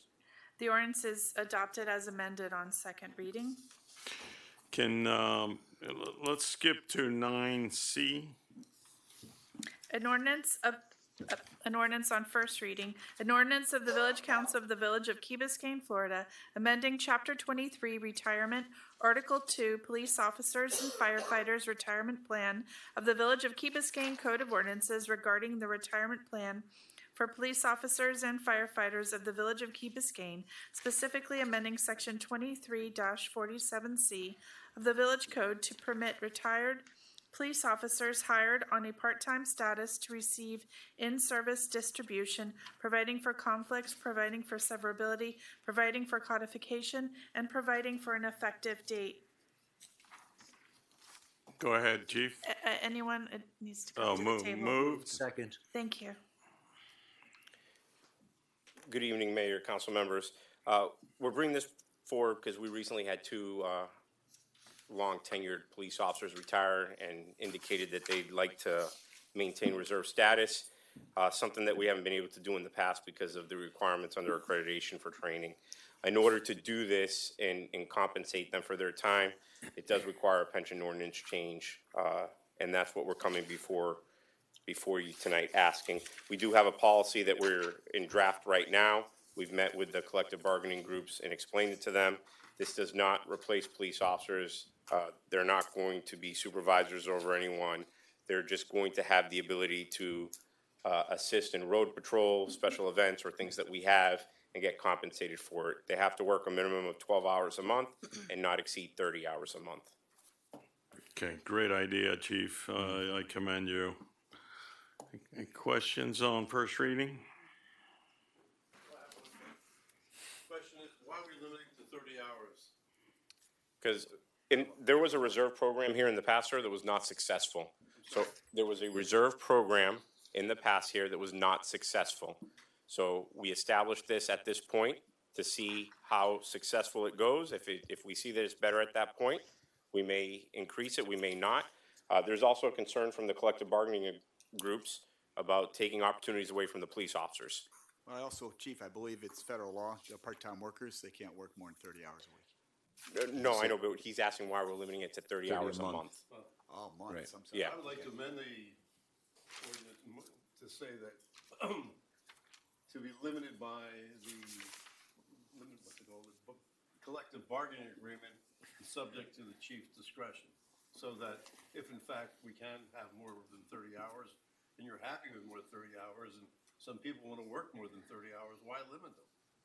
I think we will receive challenges from the union. I said subject to that. No, Yeah. we can test it like this, What- but it's subject to them approving. Why don't we do this? It's first reading. We're in active discussions with the union. Before second reading, we'll have a report back if they would agree. Good. I can do that. All We're right. sending them the policy tomorrow, so. Correct. All right, Madam Clerk? Thank you, Chief. Councilmember Stoner. Yes. Councilmember Vasquez. Yes. Mayor Roscoe. Yes. Councilmember Bracken. Yes. Councilmember Kaplan. Yes. Councilmember London. Yes. And Vice Mayor Sardinius. Yes. The ordinance is approved on first reading. Thank you. Okay, 9D?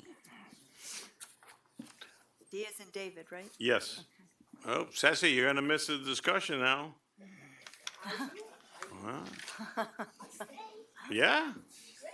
An ordinance on first reading, an ordinance of the Village of Key Biscayne, Florida, amending section 30-11, definitions and creating section 30-39, certified recovery residences of the Village Code of Ordinances relating to review and approval procedures for certified recovery residences, providing for severability, providing for conflicts, providing for codification, and providing for an effective date. Move. Second. Thank you. You wanna give us the background? Sure. Good evening, Jeremy Karras-Gauger, Building Zoning and Planning Director. So this ordinance is really in response to a state bill, SB 954, I believe it was, which requires municipalities to create a process for certified recovery residences to be included in the community. You mean you didn't come up with this by yourself? This was not out of a workshop nor my own head. This was really close collaboration with Weiss Serota, who I believe is writing these ordinances for municipalities all over the place. And so this really creates a definition of adopting certain state language about what a certified recovery residence is. It's, I think in parlance. No, but be more explicit. The state law mandates us to do this. We By must, January 1st. we must have this in place by the end of the year, essentially. There's no, I think Chad can speak to that this is not negotiable. We have to comply with the law. Yeah, the law says January 1st, we are to have this in place. There's no penalties, but, in the spirit of the law, we, as many governments that are trying to comply, Miami-Dade County heard this on first reading today at the County Commission, for example. All this is doing is procedural. And it's a process that even if it wasn't in our code, if a request was made, we would put them through a very similar procedure under the Fair Housing Act. So, But we're limited very much by ADA and all that kind of, that's Correct. what this is all about. Yeah. correct. Yeah, fair Yes. housing. Right. Yes. So But are we making it more by? Wait, No. she's not finished. I just want to ask a couple of questions. Is this language you're drafting, or is this basically copying of what is actually required of us? So my question is, So, really, can yeah. we amend it at all or Sure. not? I'll answer that. First of all, the statute expressly provides requirements that the ordinance has to have. So a lot of this language comes straight out of that. Also, the language here follows the Department of Justice guidance with the criteria that we need to follow if we ever make these types of decisions. Yes, we can make tweaks. I would prefer if, through first and second reading, if you guys want to call me and we can work through them. We have a couple of tweaks we still want to make that I'm going to propose on second reading myself, because this is still, I think we're close, but I still want to tweak a couple of the language, so. Okay, so you'd rather that we call you and, I would prefer, Okay. just because of this, these types of matters, 10, 12 years ago, there was a massive amount of litigation around the state. It wasn't until our federal representatives, as well as representatives in California, came together and started to work with the Department of Justice, and then the state of Florida, in fact, adopted certain regulations. So I would prefer if we talk, individually, speak with me, and then on second reading, we can have a robust discussion. So, So are you advising us not to ask questions? you can if you want. I'm happy to take your comments, but getting into any fact-specific situations, I will not. Okay. But if it's just general comments, that's fine. But you should know that I am going to come back on second reading with some tweaks of my own. too. this is just, for the record, this is another instance of the state usurping our right to self-governance. I'm not really worried about this particular It's procedural. thing, but Yeah. it's another instance of that. Can I talk to Nancy, right? What? Nancy, can we make this more restrictive? Or, as a question, under your opinion, not his, I'm asking you as a word. I don't know if we can make it more So restrictive because it matters. Okay, so the law says at a minimum, we have to have certain things. We can be more restrictive. The criteria is set that you look at, okay? But there are certain things we can ask. Other governments have more robust procedures. So again, if you want to make it more restrictive, I'm happy to hear some of your thoughts. But yes, this is the minimum. I think one of your questions was, are we inadvertently paving the smoother road for this possibly happening in our? No, I don't think so. I think that's where our constituents are concerned. I think that again, 10, 12 years ago, Boca Raton, Delray Beach, all of these beach cities, they were dealing with this a lot. It didn't come here, doesn't mean it can't. But we could definitely look and make it more restrictive if you have some ideas.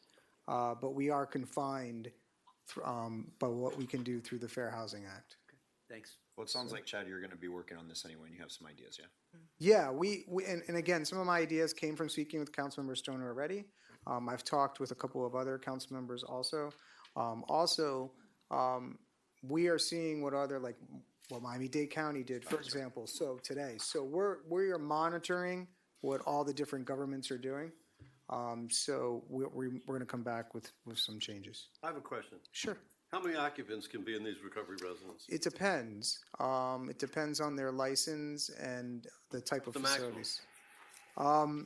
Well, the maximum in the law, I believe. Is it 90, 50 or 90, I read? No, I think it's larger. Hold on. That's not a single family house. For, They talk about how many people you have to have supervising and working there, the ratios. But I didn't see, is it based on the size of the property, the number of beds, number of rooms? I didn't see anything in there. So And you that's why I'm can, asking the question. under the level 4,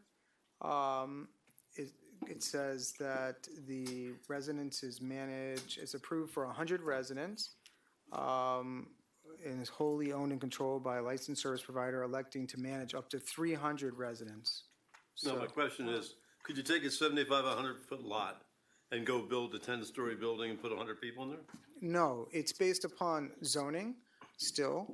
One of the criteria that you would look at is whether the requested accommodation would require a fundamental alteration in the nature of land use and zoning regulations. That comes out of the DOJ standards, so the answer is no. So basically, if we, for argument's sake, I think 75 by 100-foot lot with a .47 FAR gives you about 3,525 square feet, our standard lot. By the way, I'm standard assuming, thing. were you talking about single-family Yeah. areas? No, under what I just said is that if the request would require a fundamental alteration in the nature of the land use and zoning, then that wouldn't be a reasonable accommodation. So That in would other be words, on this it. is not in residential then? No, it could be. Your example is to go high, build a building, but someone can come into a home and do this. Okay, so I'm saying we yes. build a standard home, Yes. 3,525 square feet. How many people could we house in there? It depends on their licensing and the spacing. I mean, there's a lot of different factors. Okay. Yeah, I So mean, this is an operating So business, isn't it? then again, I guess my next question then becomes, is there anything we can do in our zoning code, which is reasonable and not discriminatory, of course, to limit the number of people that would be in these recovery well, residences? I think you just said the magic words. You can't be discriminatory, and it has to be reasonable. So there may be things that we can look at that other governments have done, but again, you need to be cautious of this because this could turn into a Fair Housing Act issue. So, but I'm happy to talk to you, like I said, and hear some of your ideas. And you know, we've done a lot of these across the state over the years. How does live local potentially affect this? Live local does not affect us. This So, is separate. So a live local developer couldn't come in and do workforce housing and also attach one of these and then violate all the, push through the zoning is. Well, live local is not permitted in single family, first of all. So it would be in commercial, industrial, or mixed use. You don't have industrial. So it would be limiting. If they were to come in and do a live local project, it has to be income restricted, which is interesting because typically what you see is these homes are actually very wealthy people that are from the north that come down here to rehab. So it's a little different, and they're transient. They're not rental. Okay. These are transient living type facilities. So I don't really see There's no connection. the connection. Could someone be creative? Maybe, but they also would have to go through the licensing process. And it just doesn't make sense to me. It'd have to be a full rental. I mean, it seems difficult. Yeah. I was just asking a general question. Thank you. So again, please, I mean, I'm happy to reach out to you guys in between, like I typically try to check in, but if you have anything, call me. And on second reading, I'm happy to have a robust discussion. Okay. Okay, So, I think that covers it. On first reading, Madam Clerk? Councilmember Vasquez. Yes. Mayor Roscoe. Yes? Councilmember Bracken. Yes. Councilmember Kaplan. Yes. Councilmember London. Yes. Vice Mayor Sardinius. Yes. And Councilmember Stoner. The ordinance is approved on first reading. 90, Mr. Mayor? 90. Okay. An ordinance of the Village of Key Biscayne, Florida, amending Section 30-104 Institutional District of the Village Code of Ordinances to provide development regulations for properties that are 10,000 square feet or less, providing for severability, providing for codification, providing for conflicts, and providing for an effective date. So moved. Do I have a second? Second. Thank you. I'd like to make an amendment to this. Well, first tell people what What's you're going trying on? to do here.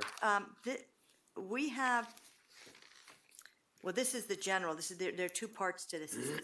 Yeah, this is the general changing of the code to accommodate a property that is smaller than what is typically our institutional sized property. Usually, the institutional sized properties are like Presbyterian Church, St. Agnes, they're large properties, but we have, for example, Chabad, which is in a much smaller property, and the institution, first of all, this is to allow a smaller sized property to be classified as institutional. That's the first step of the process. It's a kind of unique situation because we have, for example, Chabad, which is right where most all of the houses of worship are, and it's functioning under an order that gives a lot of restrictions, but that's not really what this particular one is about. This is about allowing, this item is about allowing smaller properties to be fall within provided for as an institutional zoning. So excuse me, but it is creating a classification to allow smaller properties to be institutional. And Nancy, why do we need to do this? I read this and I honestly, God, did not understand it. It's too much legalese for me. So what, is this helping us or restricting it? Why will we do this? Just as a question. Well, for example, right now we have Chabad, Right. which doesn't have it doesn't have the benefits of institutional zoning, and it doesn't have the obligations and restrictions of institutional zoning, but it is a house of worship, and it's right where it should be, where all the houses of worship are. So it's trying to bring them under the same umbrella as all the other houses of worship. Okay. And particularly to allow them to have some kind of signage? Also? Well, that's one of the issues, that it came up, this whole issue came up With the minority. with the signage, because we didn't know what to do with them, because they weren't institutional. They were an outlier on that issue. Is that the only issue? They're under a development order. One reason I don't know why we would want to do this is the conversation we just had about live local. And I don't know why we would want to create institutional opportunities where the neighborhood isn't houses of worship. Live local doesn't concern institutional. It does. No, it doesn't. I thought it was just Chad? commercial. Definitely industrial. Let me check. That's what's not institutional. No, but let me check the new changes to see if it But they captures changed it. it recently. Well, let me just say that my amendment was not only going to be for properties less than 10,000 square feet in size and contiguous with existing institutional uses. So it couldn't be in the middle of the island some house wants to. It'd have to be. That's a helpful. That's So, just an answer to the live local question, it's, Yeah, contiguous. commercial, industrial, mixed use, or any portion, or mixed use, and in portions of any flexibly zoned areas, such as a planned unit development,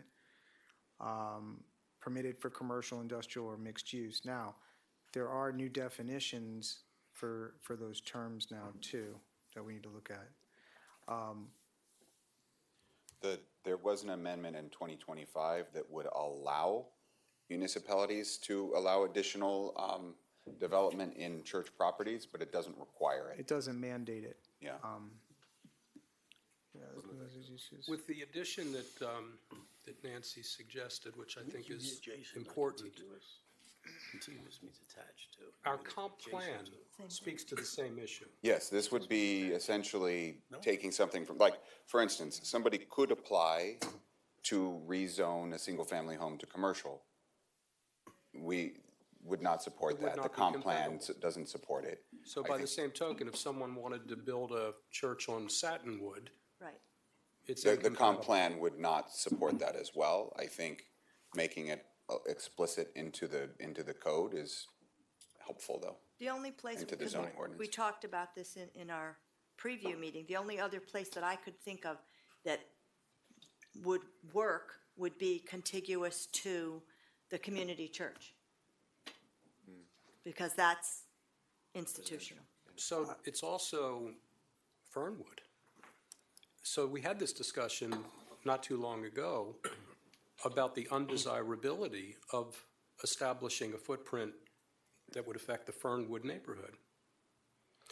So back to what exists, and I think what provoked some critical thinking about Chabad specifically is the menorah in the front lawn. Well, let me just go back and say, the order under which Chabad is functioning is astounding. There are like 20 restrictions. You can't do this, you can't do that, you can't. And I think it happened because at the time, 20 or so years ago, no one really understood what Chabad was, and everyone was probably a little nervous, and put all these restrictions, and now that history has unfolded, everything's fine, and that was just, that order is just overkill. Can we back, overkill and discriminatory. In some respects, it's discriminatory. It's ridiculous. can we So back, one- can we back off on that? Nancy, can we revise the order so that? Well, it seems, I just it a seems question. silly that, it seems silly that it wouldn't just be institutional and that, Why don't you make that amendment to your thing?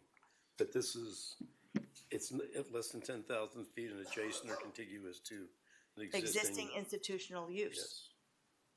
And that way it limits it really to that neighborhood. Chad, are we on the straight and narrow? It depends on, adjacency. I guess it would mean across the street. Yeah.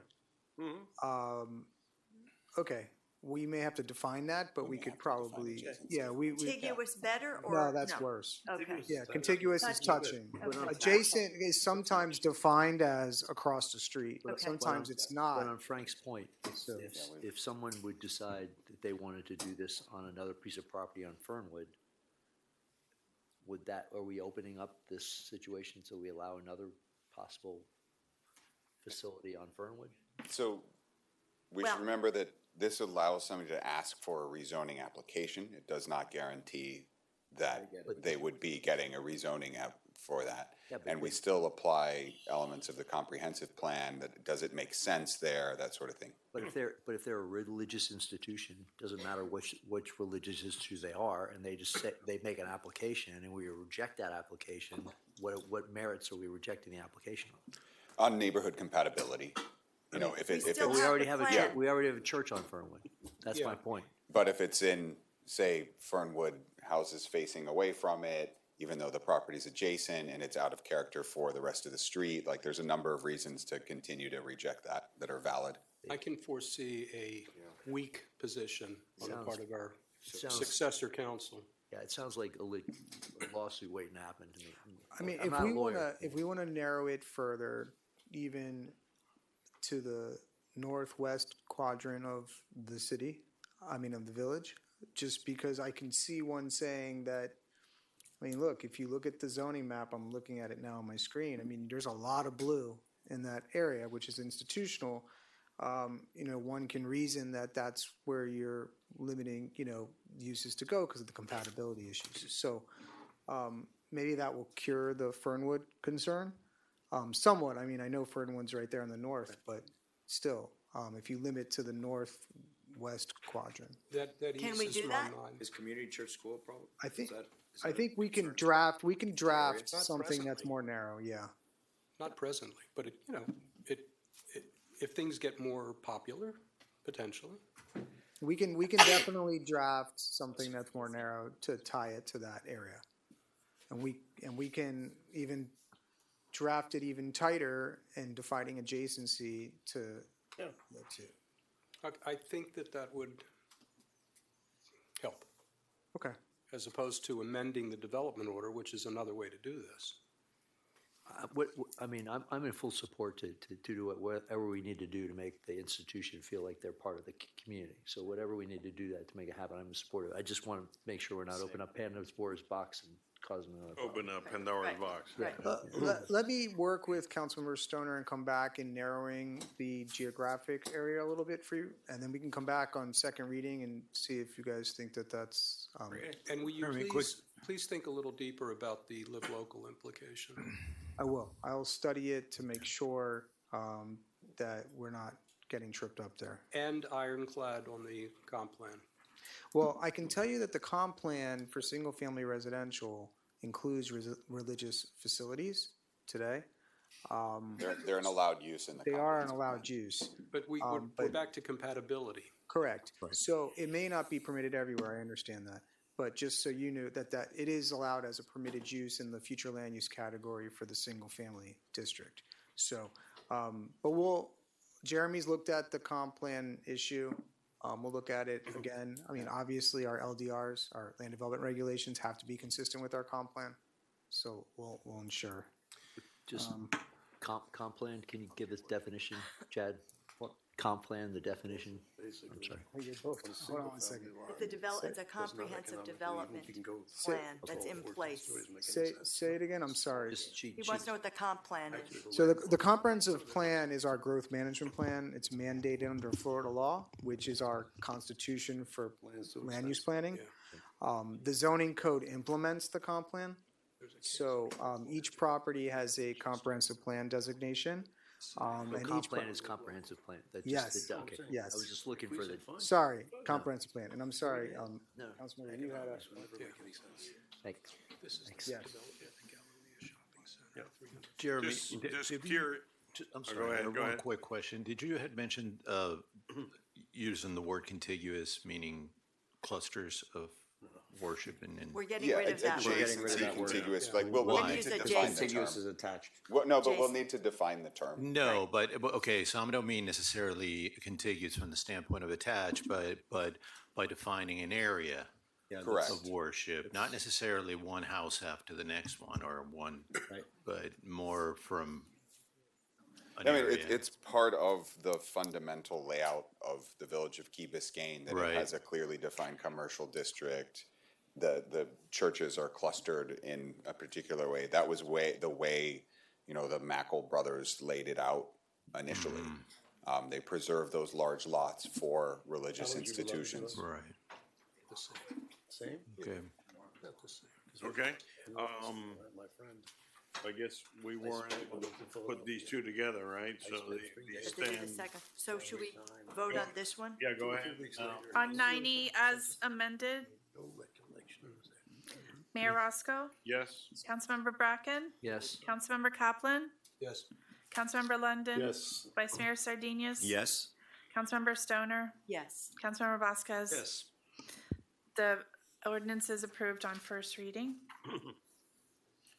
The next item is 9F.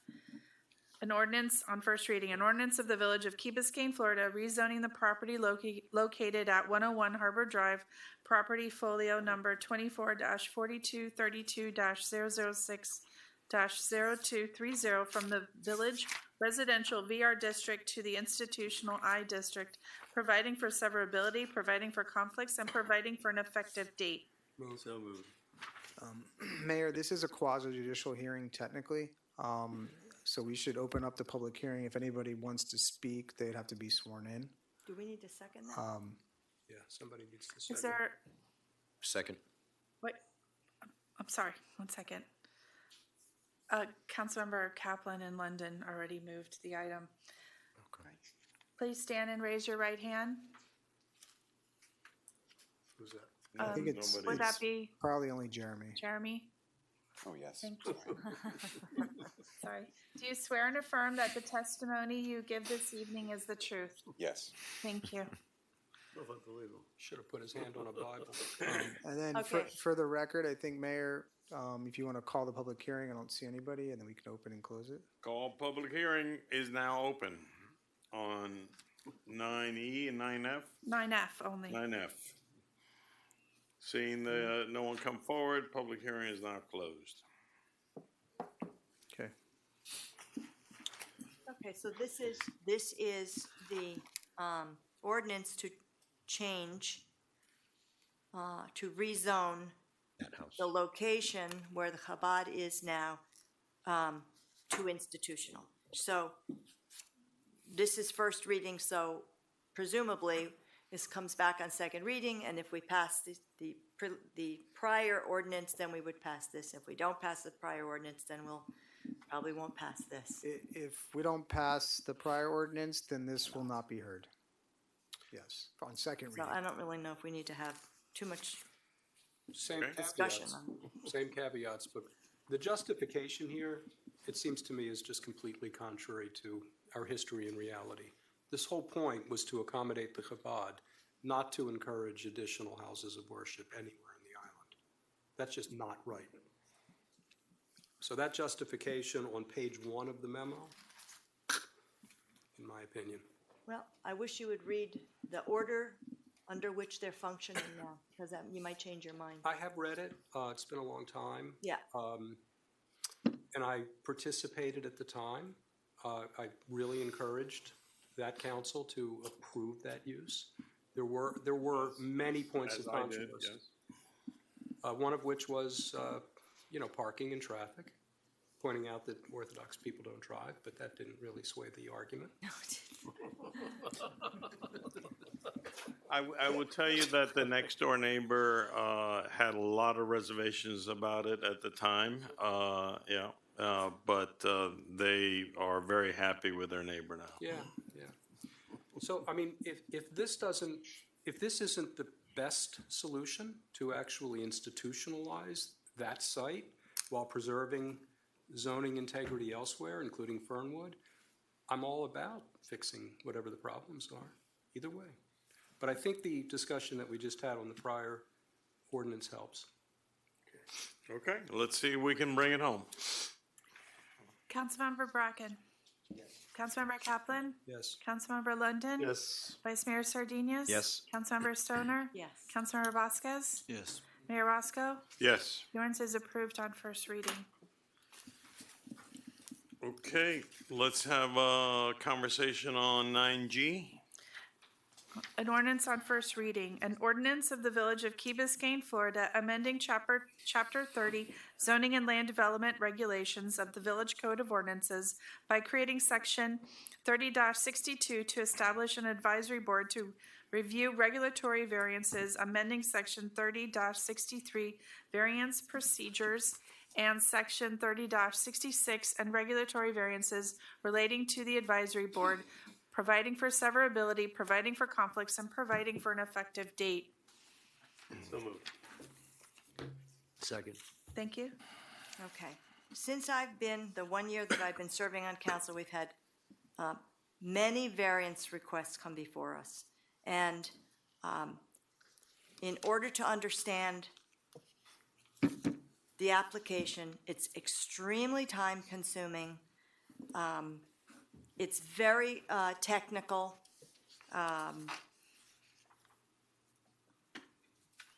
Even the application is technical, and it has happened on occasion that we've had applications that are incomplete, and it comes before us, so we don't even realize they're incomplete.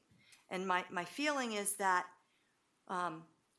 if we have a board of architects, primarily architects and other people familiar with the code and in the land use business, they could go over, it would be an advisory board, they could go over the application, they could make sure that it was complete, that it was fit, that it was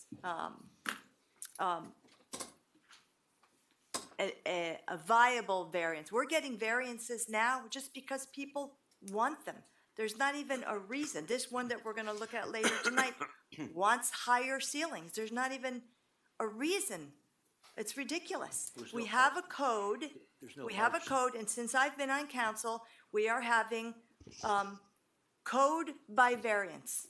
Everyone comes in for a variance. We have a code for a reason. It's supposed to establish rules that everyone abides by, and if you want certain concessions, then you have to make certain concessions, and we're not having that. And this body is not taking the time or having the capacity to do an in-depth analysis of these applications that come before us. And Jeremy and his staff do a fine job, but it's not fine enough in terms of we need more eyes on it. And I think that if we had a board that would make recommendations to us, we could take that under consideration, as well as Jeremy's department's recommendations. You will see, as we consider later on tonight the variance request, that Jeremy's interpretation is far different, and his recommendation is diametrically opposed to what the Zork, and those were most all architects were their recommendation on those same applications. So I think we need help on this, and I think more information and more full information is better for us. So what are you suggesting?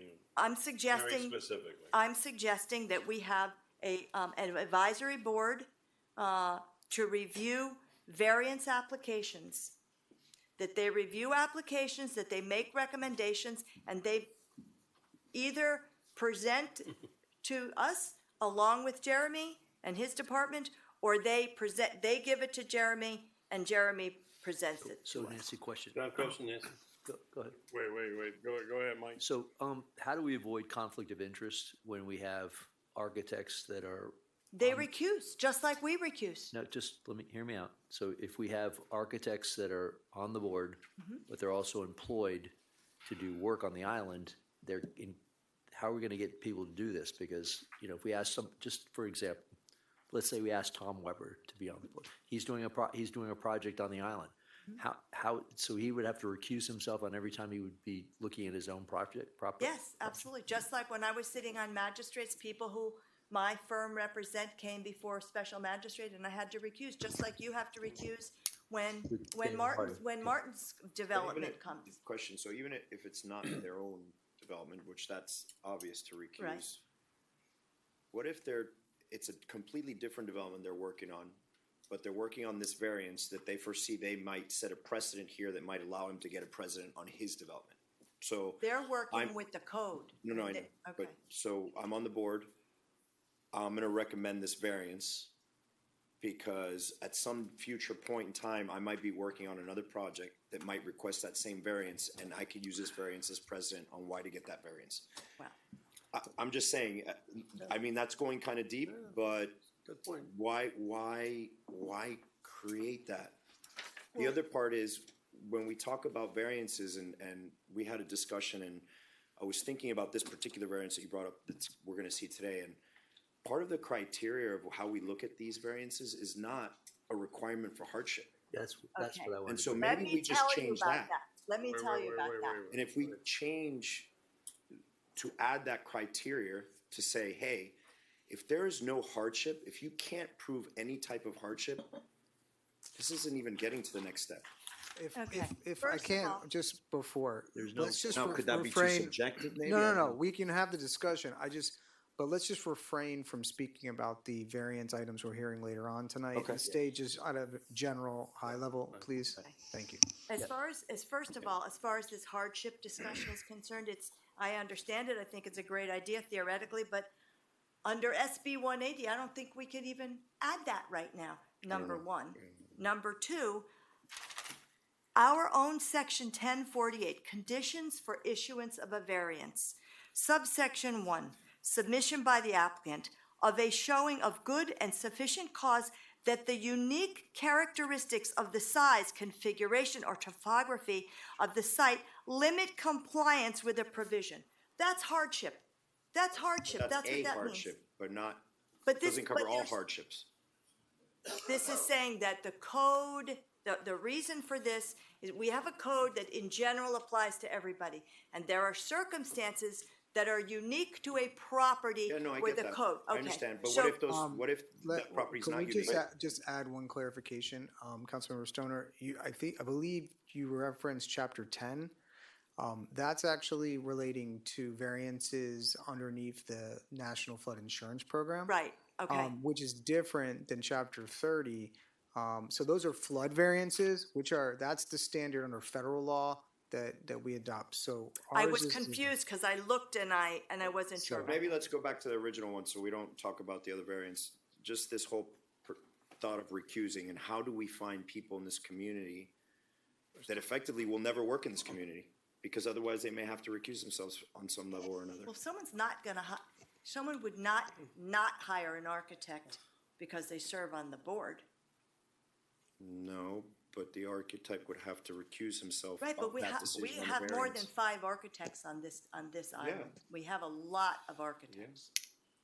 Nancy? And it's not only architects. A couple of things. Right now, Jeremy has criteria, and he analyzes each criteria. He gives us an analysis.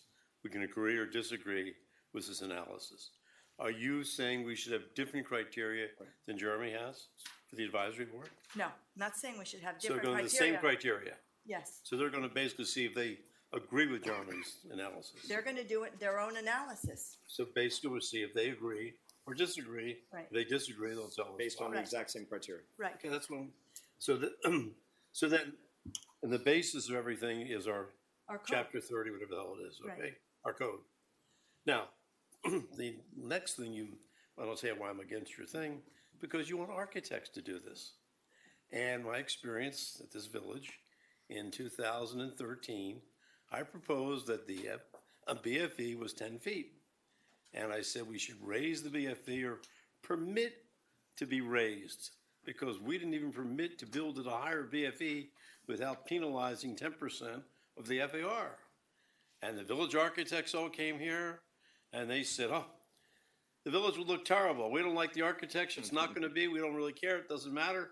I said, but you're really caring about the sustainability and resilience. And then but it's more important, you can't raise it. So basically, they went along with the architects. And you know what happened? We now have BFE +1. So everybody at that point in time now, because those architects, architects are artists, architects are artists. Yeah. Okay? They're not technicians. They're not lawyers. I have no problem with your thing as long as it does not involve architects. The mayor appoints people, whoever he thinks is qualified. We agree or we disagree with those people, and that's it. They might be an architect, they might be a contractor, they might just be an attorney, they might be an intelligent individual who knows how to read, okay? Anybody, but not limited to architects. If he has an architect, fine. That's all, which takes care of your problem, Oscar, with appointing architects who might have a conflict. If you're a developer, if you're a Whatever, I mean, there's GC a lot of or other something, people who can do Oscar, You're you gonna and do I some- both know that reading these plans, not everyone has to be an architect, but you need technical I mean, what I was expertise. thinking when you brought this up is this similar to like a site plan review, which we talked about, and I think when Brett was on council as well, he spoke about the need for this, and I didn't know how that would look, but I see something brewing here, but I want to be really careful that it's not just architects, it could be a GC too. Be anybody. That also has some interest in constructing here at one point and now sees an opportunity to create a very dangerous precedent that he could later use at a time. And I'm not saying people are going to do that, but Right. it could happen. But the point is, they're supposed to be But isn't the, checking against the code. This is all I about understand. checking against the code. They're not making policy. but isn't, They're checking against the code. They should be doing what Jeremy and his staff are doing. But And these, see, but this is more odd. isn't the issue really that we're not, that the people are coming before us and they're not showing any hardship? Okay, so, No, that's not this issue. but to me, okay, well, By the same token, if we know that we're going to raise the BFR, more than likely the BFE, like we're talking about, even with our drainage program, we say, assume the BFE is going to be BFE +3 to our engineers. And yet we're saying BFE +1 right now. And someone comes with a plan now that's BFE +2, for argument's sake. It doesn't comply with our code, but we know already that we're going to be changing that because we're already we're designing something. we That's like saying, I'm gonna buy a sofa, right? And you say to the salesman, it's gonna go on sale in 5 months, so give me the sale price now. We don't know. We have a code now. We've already We told should be- people that our engineers to design our stormwater based on an increase in BFE. We haven't changed the code. When we change Hey, the well, you code, we see, change that's the when code. cases like that come, is why you have variances. Because people have to be reasonable and say, you know what? Why would you have somebody do something when you know you're going to change it? well, we just did that. We just did that for a house on Har, on. That's what I'm on- just saying, on yeah, Harvard exactly. Drive. Not on Harvard, on Mash But I'm Island. saying that's why you have variances. Everybody's coming be for rigid. variance. We don't need a code because it's code by variance. Come on. Okay, Frank? You've articulated a problem. Yeah. There's no doubt that that's a problem. The process for correcting the problem, in my opinion, is not even in the neighborhood of this. Interposing another board and another layer of bureaucracy, vesting in a group of people a technical responsibility that is our job, relying on that department, which in my opinion needs to do a better job. That's where the big problem can start to be fixed. If these memos are both, number one, discouraged in inappropriate cases, and number two, done better in appropriate cases, And if we had an opportunity, say, for 2 readings instead of 1 to deal with these, so they're just not coming at us out of left field, so we have a process time to digest all the information, recognizing that it is technical in nature. And if we were to maybe not necessarily use the word hardship, but think in terms of a real justification that's rooted in something more like the flood language, a unique condition or a circumstance that augurs for an adjustment because it's equitable and it's inconsequential to the neighbors. That'd be a better standard than what we have now. But even with what we have now, I don't think we're bringing these forward appropriately because they're supposed to be, the result is supposed to be consistent with our regulations. And these recent variances that we've been confronted with are simply based on the fact that someone doesn't want to comply with the code as written. But we are getting recommendations from our staff to approve them. So 2 parts to that. One is, I think staff needs to do a better job in making sure compliance and conditions are all checked. All the boxes are checked. Secondly, I disagree with some of these recommendations without being specific about which ones, because of what I just said. At the very least, the result is supposed to be consistent with the regulations. Our regulations are very specific about height and slope and such and thus. To simply not want to comply with it is not a justification to me. Do you think there is room to adjust the criteria? Sure. To help in that manner? Well, I think I that- definitely. Now, you mentioned not use the word hardship. Maybe. Well, hardship. What would be language that? I think the Could be flood better. language is instructive, and the reason that I'm a little bit shy about hardship is because hardship is so maybe impossible to really prove. A bit subjective. Bad So- way to go. So if I could, under general zoning law, there's really 3 different types of variances standards. You have hardship, which is the most strenuous. You have compatibility, which is the most flexible. And they have one that's called practical difficulties, which is like a blend of the 2, which is similar to what you heard in the flood criteria that Councilmember Stoner was mentioning. So happy to present you all 3 standards. You can look at what they look, like the criteria and go from there. You could also build off the compatibility and add more criteria if you wanted to too. The only one that is really set historically is the hardship. And there are certain criteria in there that is very term of art that, again, is extremely difficult to meet. So I'm happy to provide that information to you so you can review it. It's not obviously in here, but it could be for a future code amendment. Mr. I have a comment and I have a suggestion. Well, I have a question, a suggestion and a question. Can we even amend our code under SB 180? So I think that someone could say that changing your code to add a hardship is more restrictive or burdensome. Whether or not other types of changes, we'd have to look at and see. My suggestion is, Which would be, yes, no, we couldn't do it. But there's a piece of illogic in lumping variance with SB 180. Because a variance is a deviation from code. Right, but the SB 180 has a provision that says that until October of 2027, we can't adopt procedures that are more restrictive or burdensome. But we're not trying to make it more restrictive than the current code. We're just trying to make it within our code, which No, we're I not. understand here, but I think what Councilmember Stoner was trying to say, if we changed our variance criteria though, to add, Makes it more restrictive. like a hardship, that's gonna make it more stringent. We don't have to add hardship than what? Than our code? Than our current No, code? Than what we no, currently have? no, that in our current code, not in this ordinance. Right. What's being proposed, if we amended our zoning code to To add add. criteria to ensure that we stay within our code. No, Not no, making it more that's, restrictive. no, that's code. not, That's that's not what the question was, if we were to add a hardship standard, okay, for a variance in our code, that would be more restrictive than our current code. So Is, Chad, is there other municipalities, obviously, that are facing this problem? Yes, That are clients of yours? yes.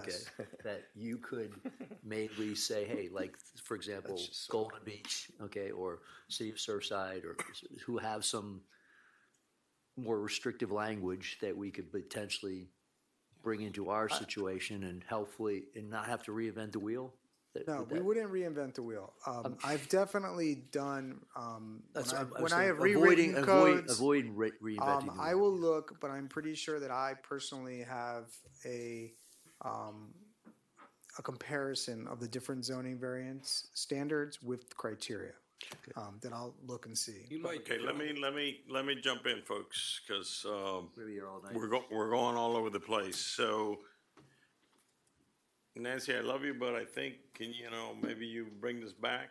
Well, what I was going to say is, can we, and rather than take a vote, can we defer and call the Zork before us to talk to us about their, Okay, so let's defer it. But we got into two discussions. We got into a variance discussion, which would lead us somewhere else, and this is about an advisory panel. Right. So, let's separate those two, because that was a worthwhile conversation, and we need to keep going in that area. But, yes, Ed? Last comment. In all due respect, Jeremy, I think you do an excellent job of analyzing, comparing, considering, and coming down with recommendations, which are very easy for, I think, for most people to understand and decide whether we agree with your logic or we don't agree with your logic. I don't understand the problem because I don't see the complications involved. But if in fact that is the case, then maybe we can make it a simple way for him to define his criteria or to explain it to people if you don't think that what he does is simple enough for people to understand. When I say people, I mean our council understand, but otherwise I think, and I've been around a lot of zoning in different places and everything else, and I think it's a very thorough, complete, point-by-point job with a conclusion which you might agree with, you might not disagree with, but he certainly gives you the reasons why he does agree with it or disagrees with it. And then we can make our own decisions. Okay, let's, if we have permission, defer the. Yes, I'm moving to defer this. Wait to defer, right? We have a second? Second. All those in favor? Aye. Opposed? Motion carries. Okay, let's go to the real variances and not the ones that we were. Let's go to 10E. Tab 16, tab 16, I think. Is it 16? I think it's tab 16. 16, yeah. Okay. Okay, so again, these are going to be quasi-judicial hearings, so after the titles are read, and you can read both at the same time and have one hearing, Mayor, if you want. Okay, let's do that. We have to elevate the aisle. Just They two wanna separate elevate the way. votes. We want people to Two separate votes, but The next item is a resolution of the Village Council of the Village of Key Biscayne, Florida, approving a variance request to allow a maximum rear zone lot elevation of 9 feet and 6 inches above base flood elevation on property located at 640 South Mashta Drive, where 8 feet and 6 inches above base flood elevation is otherwise required, providing for findings, providing for conditions, providing for recording, and providing for an effective date. Move. Second. Thank you. Do you next- want, read the other title also? Yes, a resolution of the Village Council of the Village of Key Biscayne, Florida, approving a variance request to allow a maximum exterior wall height of 23 feet and 6 inches above base flood elevation on property located at 640 South Mashta Drive, where a maximum exterior wall height of 22 feet and 6 inches above base flood elevation is otherwise permitted, providing for findings, providing for recording, and providing for an effective date. Move. Second. Thank you.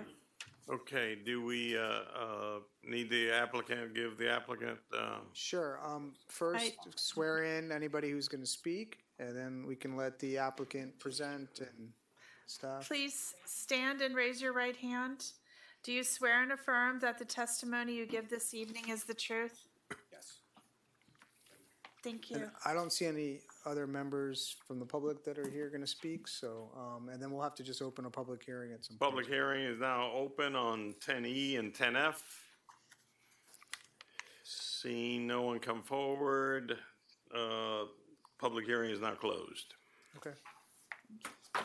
We need to give the applicant sufficient time to make Present. their case. Sure. Yes. Mr. Portuono, how much time do you need? Go under government. Agendas and minutes? No. Said 5 or 10 minutes. Yep. 5, 10 minutes? Agenda packet. So we're just Down a little pulling up further. the agenda packet for visuals. Yep. But just so you all know, this is two separate variance requests that are similar, so I think we can discuss them at the same time. One is for wall height on the property. The overall height of the building is within the 35 feet limit.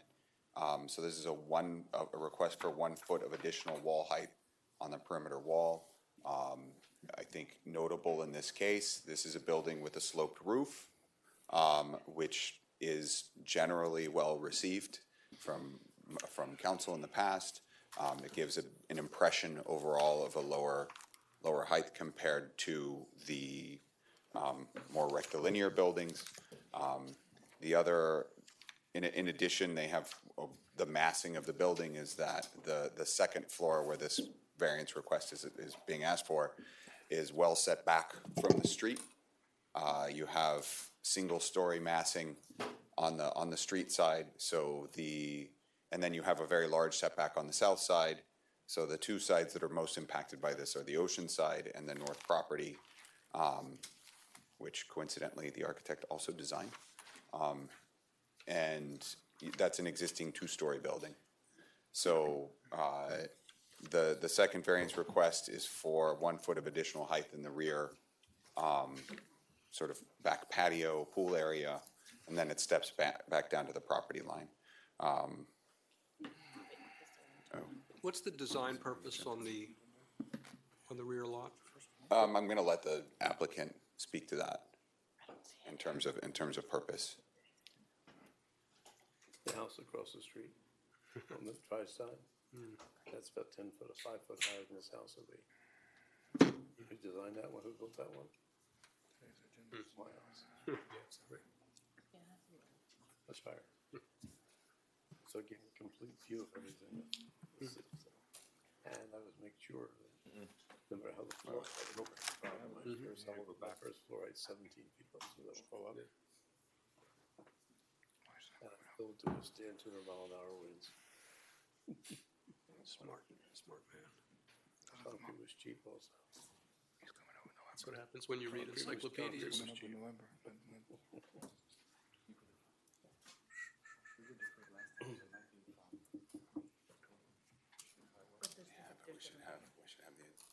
It would appear in the October agenda as well, because the backup file is there. So we can cheat that way if we need to. By the way, this particular thing here. We have the October one. This is where Yeah, let's go ahead and pull that up. he's talking about raising the dirt. Okay, so We search for decided to 640. raise the dirt in the whole island because of flooding. The reason we hate the whole thing because it's too low. So we really, It may we're not gonna be the change same the code to number, do but it. it'll be That's the the same problem. That's the problem. Because we should have changed the code already to raise the dirt. Okay, let me just try and I haven't done it. I've been pushing. variance. I just pushed, I've been told what's. No, we can get there from here, because Right, this but was deferred you're from making the before, changes. so the drawing Put should it be in in the there. October Raise the package. dirt in the island. The island's gonna. No, they are. They're We gonna can't get- find Well, today's yeah, but- agenda on the website When? I'm working on. Shut up. You be quiet. You Yeah, I be thought it quiet. was too, but we can use that one. That You're one's a pain in fine. the ass now, okay? You're becoming a pain in the ass. I love you though. Listen, nobody can protect me from myself. You should know that by now. And I don't give a damn. I know. I don't give a damn. I'll go eat the pizza. Let's get, yeah. Are we on a? Let us know. Okay. Oh, I need to make this thing. This is a perfect example. It's tab, which tab is it? Guys? Yeah, you did. Today? Let's get it done now. I think it's 11. Okay, 10, okay, I'll go down a little bit farther. We have to raise the dirt. He's proposing raising the dirt. It's too high. 10, what is it?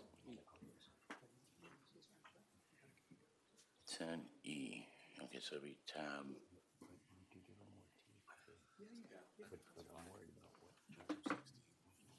Oh, no, sorry, 16. I understand why we have technical difficulties.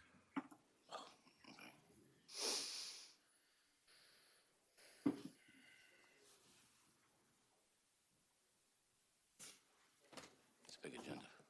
And where did you go to Duke? Is that where? I went to 16. Yeah. Okay.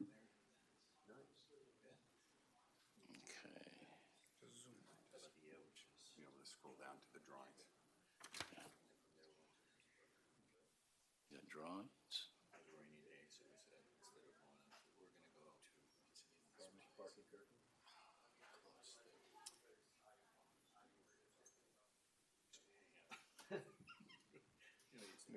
Nope, keep going. Okay, there you go. All right.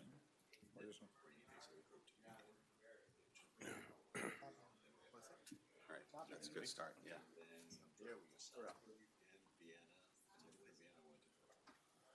Hold on a minute, yeah.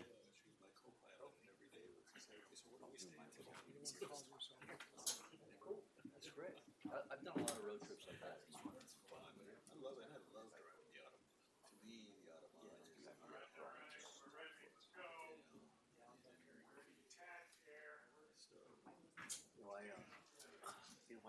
My wife and I were married in Munich. We still have. You got married in Munich? Yeah, she's German. Okay. Yeah, we still have property. Oh, really? We have an apartment in Schwab. And then we have a family house on Lake Starnberg, which is the big lake. Oh my God, that's beautiful. I love it. It's very expensive. All right, we got it? Yes, sorry about that. Oh, but you found it. This package. Yes. Nice. Let's go.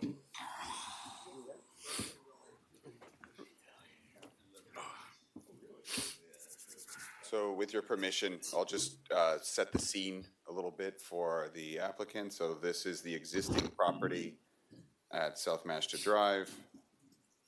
This is the home that's currently under construction at 630 South It's Mashta. right next door. Yeah. Right next door.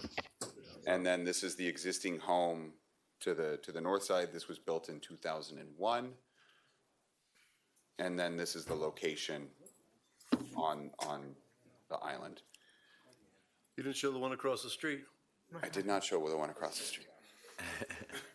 Not yours. That wasn't built with permitting.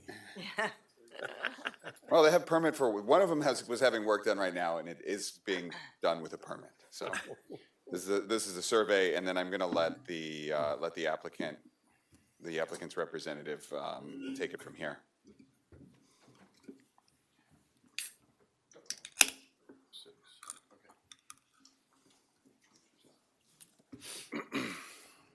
My name is Rafael Portuondo from Portuondo Perotti Architects.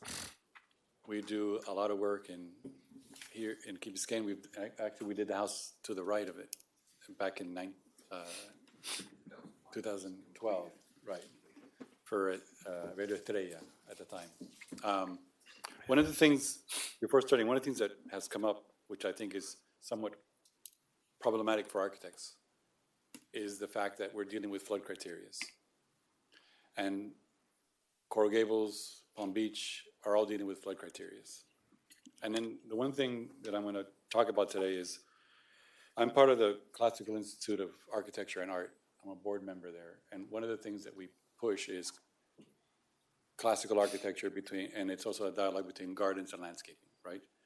One of the problems that you're all going to have, and you're all having right now, is the fact that the street's at probably like 5.1 and we're going up to elevation 11. One of the things that you're going to see, and it's happening already in the village of Key Biscayne, is you're getting monumental homes with 12 steps to get to the front door because of what's happening, right? And so how do you manage that as an architect? How do you manage such a discrepancy? Back in the day, when you looked at the houses that were being built, you would go up 2 steps to go to the front door, and you would be 2 steps to the back door. And now, let's suppose I'm going to use your criteria for you just real quick. we're at elevation 11, and we're asking for our rear yard to be at elevation 9.5, and the code is 8.5, right? But what happens if it goes to 14? Does that mean you're gonna have 12 steps to go from your house to the 8.5? In other words, part of the give and take of any design that we're working on is not making, these are homes, these are not municipal buildings, right? So there's a comfort zone of most homes that you wanna manage that. So, having said that, I guess we can start.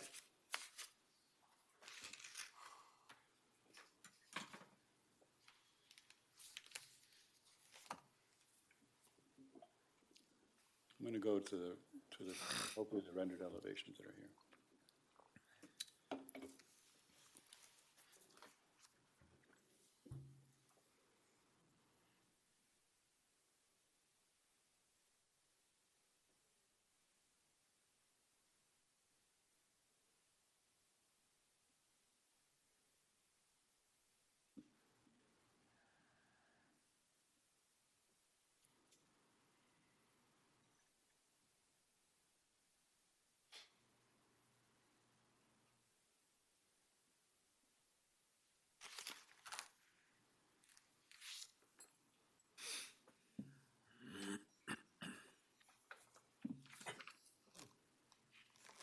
Is it possible to make the screen smaller? Sure. Just with that plus and minus. There's a little lag on it, though.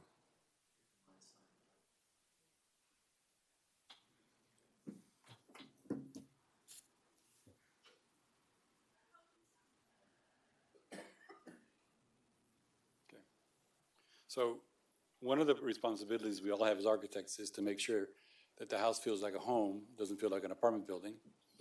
And one of the goals that we had in this particular project is, if you see the gate that the entrance we have here, it's actually the entrance to a series of stairs that go through a pergola, which takes us to an upper courtyard, right? So we're managing that stairway on the interior part of the diagram as opposed to the exterior part of the diagram, which gives it a scale of a human scale.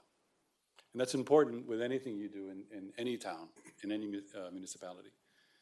The other thing that we did is we worked closely with zoning in terms of managing the bonus points, right? So what you see in the house next door, in other houses you see at Key Biscayne, is that there's a big facade right on the street. And you're managing, ins and outs. But in this particular case, we have from the gates that go up to the front door, a 20-foot setback.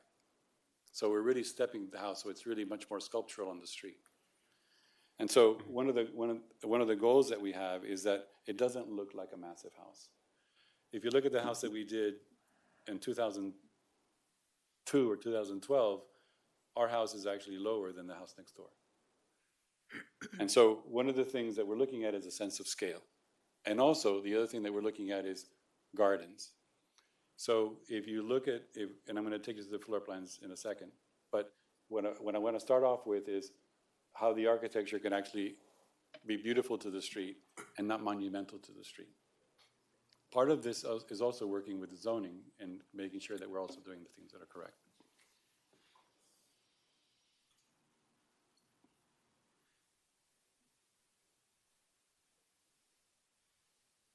I think it's stuck.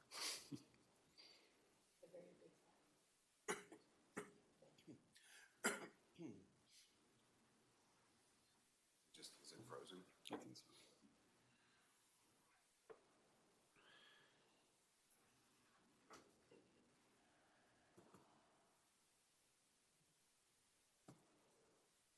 So just, I think you can navigate here. Where's that? Where are you pointing? Just have the there, cursor there. thing. Yeah. So are you trying to get to a side elevation or? That's fine. That one. I just want to show the rear. You should be able to navigate with the arrows now. Okay. So I'm not the most technical guy, just putting it out there. But the other thing too is in regards to the rear facade is a lot of times, like for example, bulkheads used to be at 4.5, now they're at 7.5. How do you deal with that? So these are not hardships that you would say, this is a hardship. We're dealing with hardships in general. And how do we solve them? We're doing it the most responsible way we can. So in this particular case, here we are at 11. We come down a step, we come down 2 steps, and then we raised it a foot, and we're at 9.5. 9.5 from 8.5 is never going to be noticed from anyone ever. But as a home, we don't have 5 steps coming down to the rear yard. And I'm going to show you the site plan in a second, because part of dealing with the zoning code and the bonuses is if you step back X amount, then you get a bonus. If you step back X amount more, you get more bonus. So what happens is it actually starts pushing the house back. And by pushing the house back, there's less space between the house and actually the bulkhead. So instead of adding more steps and encroaching more and more into the rear yard, we actually ask for the foot to go up, right? So this is the rear facade. You can see how it's actually very compatible. It's very classical in terms of a Florida type of architecture. And the idea behind it is that we believe that strongly in classical orders and classical architecture, and we feel that it's going to be appropriate for the village of Key Biscayne. And so, having said that,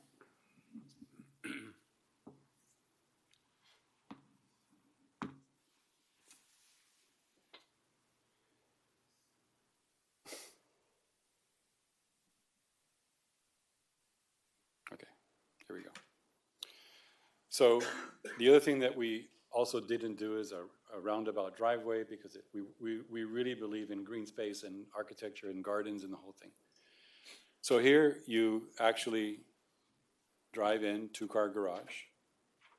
You have a path that goes in through this pergola. So this is our stairs that are going up. You come to an elevated garden. You walk to your front door. You have a path that goes all the way to the rear yard, all the way to the water.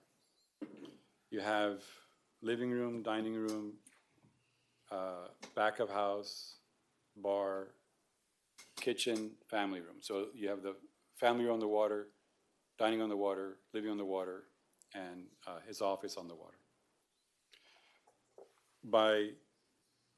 By giving this much garden space to the street, we've actually created a tighter area in the back. But in order to get the larger, grander spaces giving back to the street without a fortified facade, we've actually created a ton of green space, not only on the ground plane, but also on the entrance.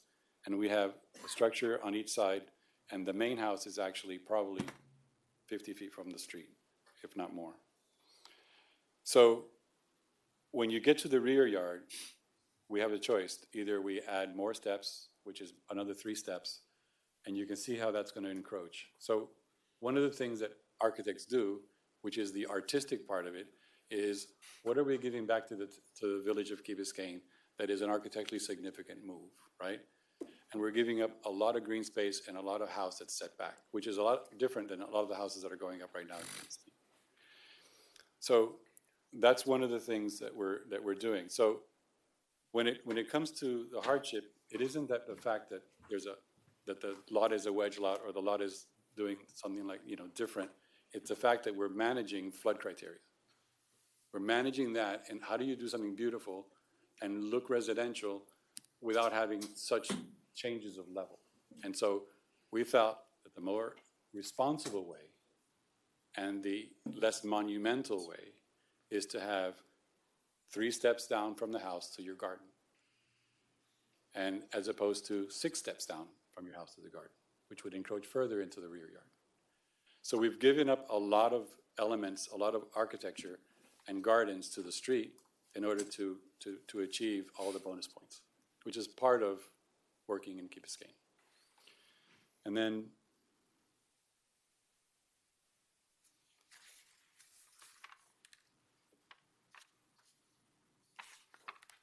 the other thing that we deal with a lot is hurricane. Having clients that have to be able to insure their property the best way possible, and a lot of that is having concrete roofs. So when we deal with a concrete roof and we're dealing with a classical style, which has to do with eaves and all these other things, we have to manage how that system works with all the rafters and everything else. It's easy to say, just make your house 18 inches smaller all the way around and you can solve that, but that's not really a realistic solution. So we're asking for a 1-foot variance in order to make the house something with Florida details, large overhangs, and all these things, but the way we have to fasten it is not always that easy because we have to do like clamps and bolts and all these other things. The other thing that happens is that when you start to do that and you were to lower it, and it creates a series of other problems, but what happens more importantly is when you're dealing with balconies and actually softer elements of the house, then those beams that come down actually compress the line of sight.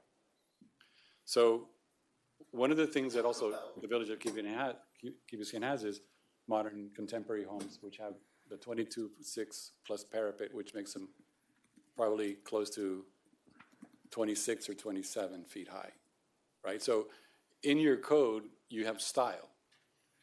So there are certain styles that allow you to have a high parapet because they're contemporary, and then there are certain styles where they're more classical that have a little bit more of a restriction.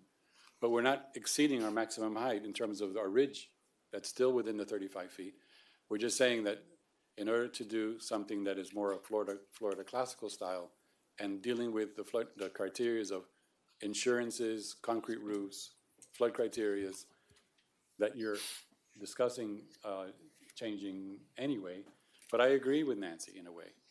It's not a variance that you're saying there's a problem. The problem is built into all the things that we're having to deal with in terms of the NOAs, the flood criteria, which is not normal problems. These are problems that are thrust upon the architects to try to solve in the most meaningful way. And so when we come to you for something fairly insignificant in the overall things that we have to solve, I'm saying to you that I'd rather have the house more residential looking than monumental looking. And so by the way I can solve that is by the same way that they solved it in Key Biscayne in 1961, 1957, is you have 3 steps up, you have three steps down. As opposed to a lot of the houses that I'm seeing in Key Biscayne that have 10 steps up and then 10 steps down. And that to me starts losing the characteristics of a home. And I think that's problematic. So the architects that look into the softness of homes, I think that at least that's what my goal is that it's not something that you can say, you know, I want to have no fill and I want to have 7 steps down in the rear and 7 steps to the front. So I'm trying to manage a lot of moving parts, including your code and including the aesthetic. And so I think that we've come a long way in terms of having a home that feels like a home, doesn't feel like an apartment building. And I think that what we're asking for in terms of assistance to make sure that we're doing the right thing is a 1-foot variance in terms of height, in terms of fill, and a 1-foot variance in terms of height, in terms of how to manage a concrete roof in an environment where clients are asking for a lot of things, so to make sure that they have the least expensive insurances.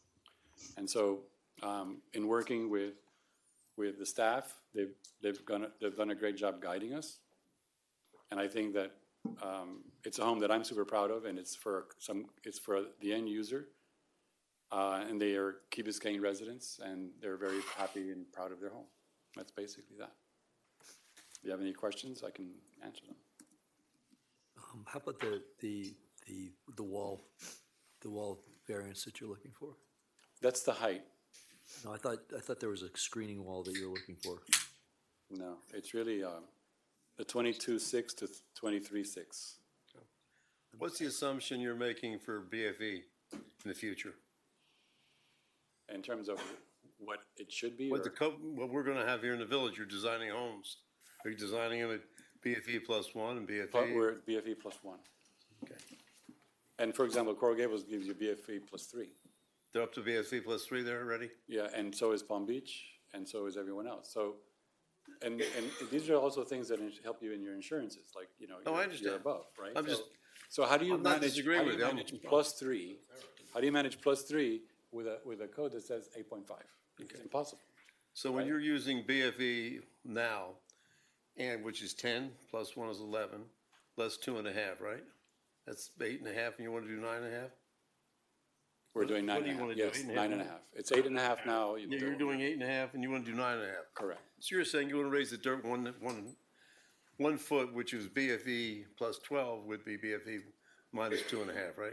Right. So if we went to BFE plus 2, not plus 3, you'd still be fine then, right? Yeah. But because we're still at BFE plus 1, you're not. And of course, we have gone to BFE plus 3, like the other people, telling our engineers that's how to design our storm sewer system and how Key Biscayne will be, which would then make you fine at BFE where you are right Well, now, I think, BFE plus 2. I think, Edward, your other point is this one, and this is Nancy's point as well. Let's say that you went to BFE plus 3, that doesn't affect your maximum height. No, but the point is, we have now saying you can't be more than 2.5 feet below that, correct? Correct, but the other thing is this, BFE plus 3 means you're gonna be from elevation 8 to elevation 13. Oh, I'm not, Right, so in other words, how are you gonna mitigate that? Which is a bigger problem, right? You know, you're arguing with the wrong guy, I'm supporting you, okay? So. No, but I'm just saying. What I'm these are- trying to tell you Yeah. is what you're doing is something why we have variances, because we haven't changed yet, although we've made changes and tell people we're going to change, we're designing things as a change, but we haven't gotten around to actually doing the change. So that's when a variance comes in, because it's something we're definitely changing, everybody's changing, but you're doing it today before the change is done. So that's why you're asking for a variance. That makes all the sense in the world to me. Don't say anything else. Questions? I have a quick question. How do we stop this from becoming a precedent? By changing. By going ahead, Well, we say BFE why? plus 3, let's change our code, make it BFE plus 3. Well, I mean, That's all. I'll just say that variances are not, they don't set a precedent. But they could be persuasive, but each one stands on its own. Well, true. We're experiencing owners understanding this as precedential, and they're coming more frequently than historically, seeking variances for all kinds of reasons. There's no doubt that everyone that gets approved, they will stand up here and say that the council approved, you know, one here or there. But legally speaking, they each stand on their own. But I understand the point. Would you help me understand the wall height justification? You talked about roof construction and material.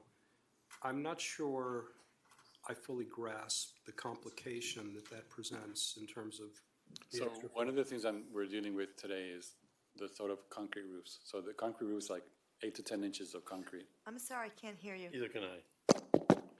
So we're dealing with concrete roofs, which are requests from clients that are typically 8 to 10 inches of concrete plus 8 to 10 inches of styrofoam and structure. So you're dealing with a large buildup of concrete and insulation and steel and the whole thing. I don't understand that. Be more specific. Okay. If you typically have a rafter, it's like Wood rafter? a wood rafter, like a truss. The top cord is like 4 inches, 6 Sorry? inches, 4 to 6 inches, right? When you're dealing with a concrete roof, you're dealing with about 12 to 14 inches. What kind of span are you talking about?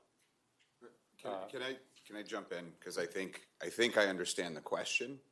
So, you know, historically, it's not about the spans or the trusses. This is about insurance carriers greatly prefer that you have a concrete roof structure, whether it's sloped You get mitigation or credits for flat. that. Yeah, you get mitigation credits for it. And the idea is if you have a penetration through the membrane, through the waterproof membrane, when that's a concrete substructure, the structure doesn't fail. When it's a wood substructure, you get rot, you get an eventual failure of the structure from a leak that you're not as vulnerable with a concrete structure. So, but as you can imagine, you know, a wood rafter has has a certain dimension. Structural dimensions for wood versus concrete for long spans isn't that different. But when you go up from there, from the inside to the outside, that's where the concrete structure is a lot thicker. You know, a wood structure, you have plywood sheathing, and then you really very quickly after that, you have the waterproof membrane. With the concrete, you have a thicker layer, and then you have the insulation, everything else too. So you tend to have a thicker overall dimension But how for does that- a concrete roof. But how does that affect the overall height? How does Well, that affect anything? I'll let him take it. So what happens is that if we take it out of the house, we'd be going down 1.5 feet or a foot. What? If we push that down to actually become like a truss, the end rafter of a truss is about 6 inches, right? The upper And that sits right on top of the concrete beam. The rafter, the truss sits right on The top of the lower concrete. cord sits on top of the truss, not the upper cord. The top cord, let's say. Yeah. Okay. And so that dimension is 6. With concrete, it's more like 12 to 14, depending on the size of the. Depends on the span in your house. There's no way Okay. it's gonna be more than 8 inch, shouldn't be more than 8 inch thick So, concrete roof. okay, so let me just take it a little bit further. The way the concrete roof systems work is that there is a steel, let's say partition, like an aluminum partition with 6 to 8 inches of styrofoam. The aluminum partition that holds up the styrofoam is what the concrete is poured on top of. And so you're dealing with a thick assembly in order to make that concrete roof work, right? It isn't like trusses and isonine. It's the 6 to 8 inches of styrofoam is what supports the concrete pour on top. So if we were to push all that down to be like a truss, we would be going down probably like 10 inches, So 12 you're inches. If I understand correctly, you're saying that you're using styrofoam as form material? Styrofoam with steel in between. The styrofoam panels come like every 3 or 4 feet. So these So are they frame it in panels? steel. Showing insulation panels now? Yes, it's built into the insulation as well. My translation of this, if I have this accurately, is because the structure that sits underneath the concrete is so thick compared to a regular roof, you're delving down into the dimension of the house, and so you want extra height to mitigate that effect. Correct. Is that a fair? That's exactly right. And you're using that instead of using sprayed cell foam insulation between the rafters? Correct. Right? The styrofoam is the insulation. Yeah, but I mean, Yes, but the you're answer is- gaining all this extra, I mean, to me, again, I'm all for your first variance, but you haven't said a damn thing on this one that makes me think you need the second variance based on this, because there's other construction methods to use in insulating the house that you don't have to go with it. Now, of course, you want to use that method, that's fine. I don't disagree with you. Maybe that's the best method for you, but it's certainly not the only method where you would not have to add any height to the property. So I would say that in the last 8 out of 10 homes we've done with concrete roofs. Yeah. And the reason why the clients are requiring or requesting it is because it actually lowers their insurances. And you don't get that with trusses. And so part of the issues In that all we're, due respect, you're wrong.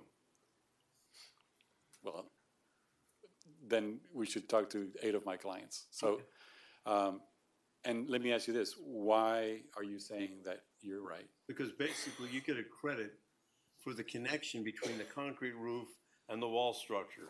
You don't get a credit for the horizontal vertical areas, okay? There you're getting your credit connection in concrete that you have there, that's what you're getting your mitigation credits for, okay? And your major mitigation credit still is basically windows and doors. I don't agree with that. Okay. So the driver here is not interior wall height to ceiling, it's roof structure? It's roof structure. So as not to penetrate down into the dimension of the house itself? Correct. You're not using root trusses, right? No. It's all poured concrete. with insulation, which is built into the system. It's like you're buying a system. understand. Right.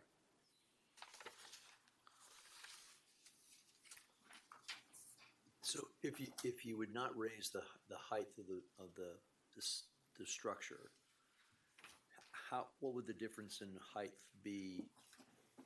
It'd be a foot basically, right? Right. Okay, so what is the ceiling height on the second level from slab to finished floor?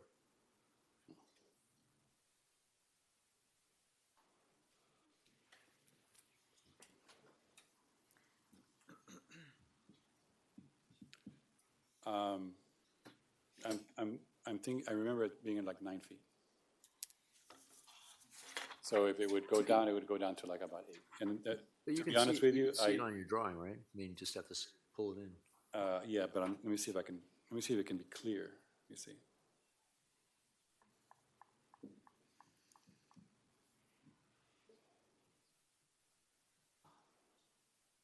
Jeremy, can you help me Yeah. pull that in? Is it possible to pull What are this the section out? mitigation credits for insurance for Florida residents? Just the section view right there, right?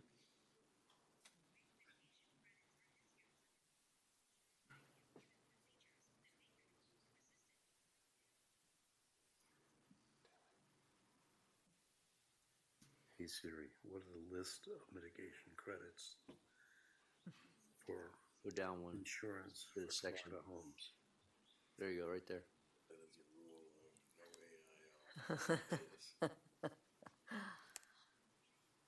Zoom in on Zoom in as needed. It might take it a moment for the resolution to come in. Yeah. But, it's there. So the top of the, looks like it's 10 feet 2, right? Yeah, that's 10 feet 2 to the top of the concrete, right? So Right. it's probably So if you, like elevation 9. so if you lose a foot there, the ceiling would only be 9 feet. It would go lower than 9 at that point. Yeah, Right. yeah, with 9, well, it's 10.2 now, so if you take a foot out, it would be 9.2, right? Well, 10'2" is to the top of the beam. to the top of the beam, right? Top of the roof, right? Right. So there's a really only 9, well, that's to the, and you have a vaulted section. Yeah. So so if you notice with the concrete roof, there is no trusses. So we can actually at that point go up a little bit with the ceilings. Yeah. in But the our main- spring point would be at like at 9. In the main area. So, but the lower, whatever that is, bedroom area there is where the shower, bathroom is, it looks like that's 9 feet. Right, and you can see where the edge of the styrofoam, it's right at the bottom of the insulation. And if you were to have trusses, you would have all that space up. Yeah, so Eddie's, they've got this massive insulation there. How many inches of styrofoam you have? Looks like About, it all depends on the R rating, but I think it's about 8 or 9 inches. What's required? R30? Yeah, but when you have like rigid insulation, it's actually No, but what's required? R30? R30. So the other thing that's important, Edward, is this, that the insulation, but the styrofoam is part of the insulation, I understand. but it's actually sometimes thicker because it's also somewhat structural. In other words, it's actually like a thick enough, dense enough styrofoam that it's actually going to hold the metal channels that are holding it in place.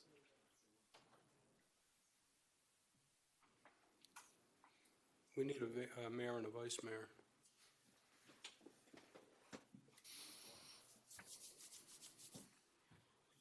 Designated survivor.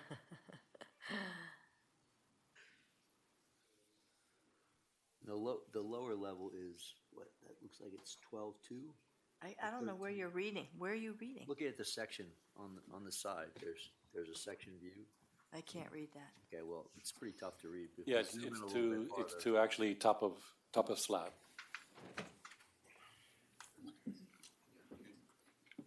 Oh, yeah, there's 12. There's on the side for them. Yeah, trying to do that. How you doing? I'm fine. Pull it over to the side. Two fingers. Oh, sure. Oh, Just go to the side. There you go. A little farther. More, there we go. Okay.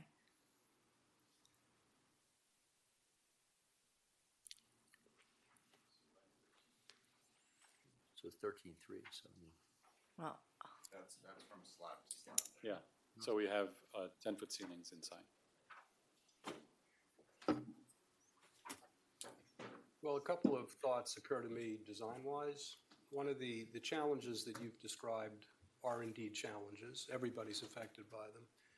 I think our considerations include somewhat trying to control the metastasis of sugar cubes, the replication of the same contemporary design over and over and over again. This does that. The height, the visual of the door being so elevated and creating a sense of verticality is a problem. You've addressed that. And, you know, it's an aesthetic design with lots of landscaping. So congratulations on all of that. We're obviously wrestling with these. By the way, flooding you should problems. all be wrestling with it, because we're all wrestling with it. And the question you have to ask yourself is, what kind of designs are, so let's say that I did no front yard, no garden, and I had 6 feet of steps. Here's all the mitigation credits. In this particular case, we're hiding the steps within the garden. Yeah. He doesn't need it. So one of the things that I give lectures on is the dialogue between gardens and architecture. And so one of the things that I hope you see is that there's a huge combination of gardens and architecture. And I think that that's what makes it feel like a home, because it sits on the ground as opposed to 5 feet up. That's great. We see that in theory. We see too little of it in actuality. Right. All right, folks, let's do 10E first. That's It's a little bit easier. That's the rear lot. Make a motion for approval. I'm sorry. It's already been moved. Already moved. Mayor Roscoe, are you ready to vote? Wait. Oh, sorry. We got it. You, Second. Councilmember Kaplan moved the item and, Oh, okay, I got it. Councilmember London Mayor Kaplan moved it. had seconded, and there are no changes that I. Okay, on So- 10E. Mayor Roscoe. Yes. Councilmember Bracken. Yes. Councilmember Kaplan. Yes. Councilmember London. Yes. Vice Mayor Sardinius. Yes. Councilmember Stoner. no. Councilmember Vasquez. Yes. The resolution is approved. Motion carries. The next item, 10F. Okay, any further discussion on 10F? If you would take the height out of the lower level and just shrink the ceiling on the first floor, what would that do to your design? Well, we end up having 8-foot doors, which is normal for a house like this. And so we have, I think, 10-foot ceilings inside. So because we have all the cavities for AC ducts and everything else. So it would start to limit ceiling designs and all these other things. 10-foot ceilings is partly low for a lot of the houses in Key Biscayne. So I think it's a normal ceiling height that we would want in a house like this.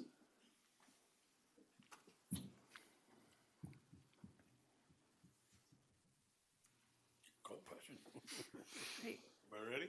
I'm ready. All right, Councilmember Bracken. No. Councilmember Kaplan. Yes. Councilmember London. Yes. Vice Mayor Sardinius. No. Councilmember Stoner. No. Councilmember Vasquez. Yes.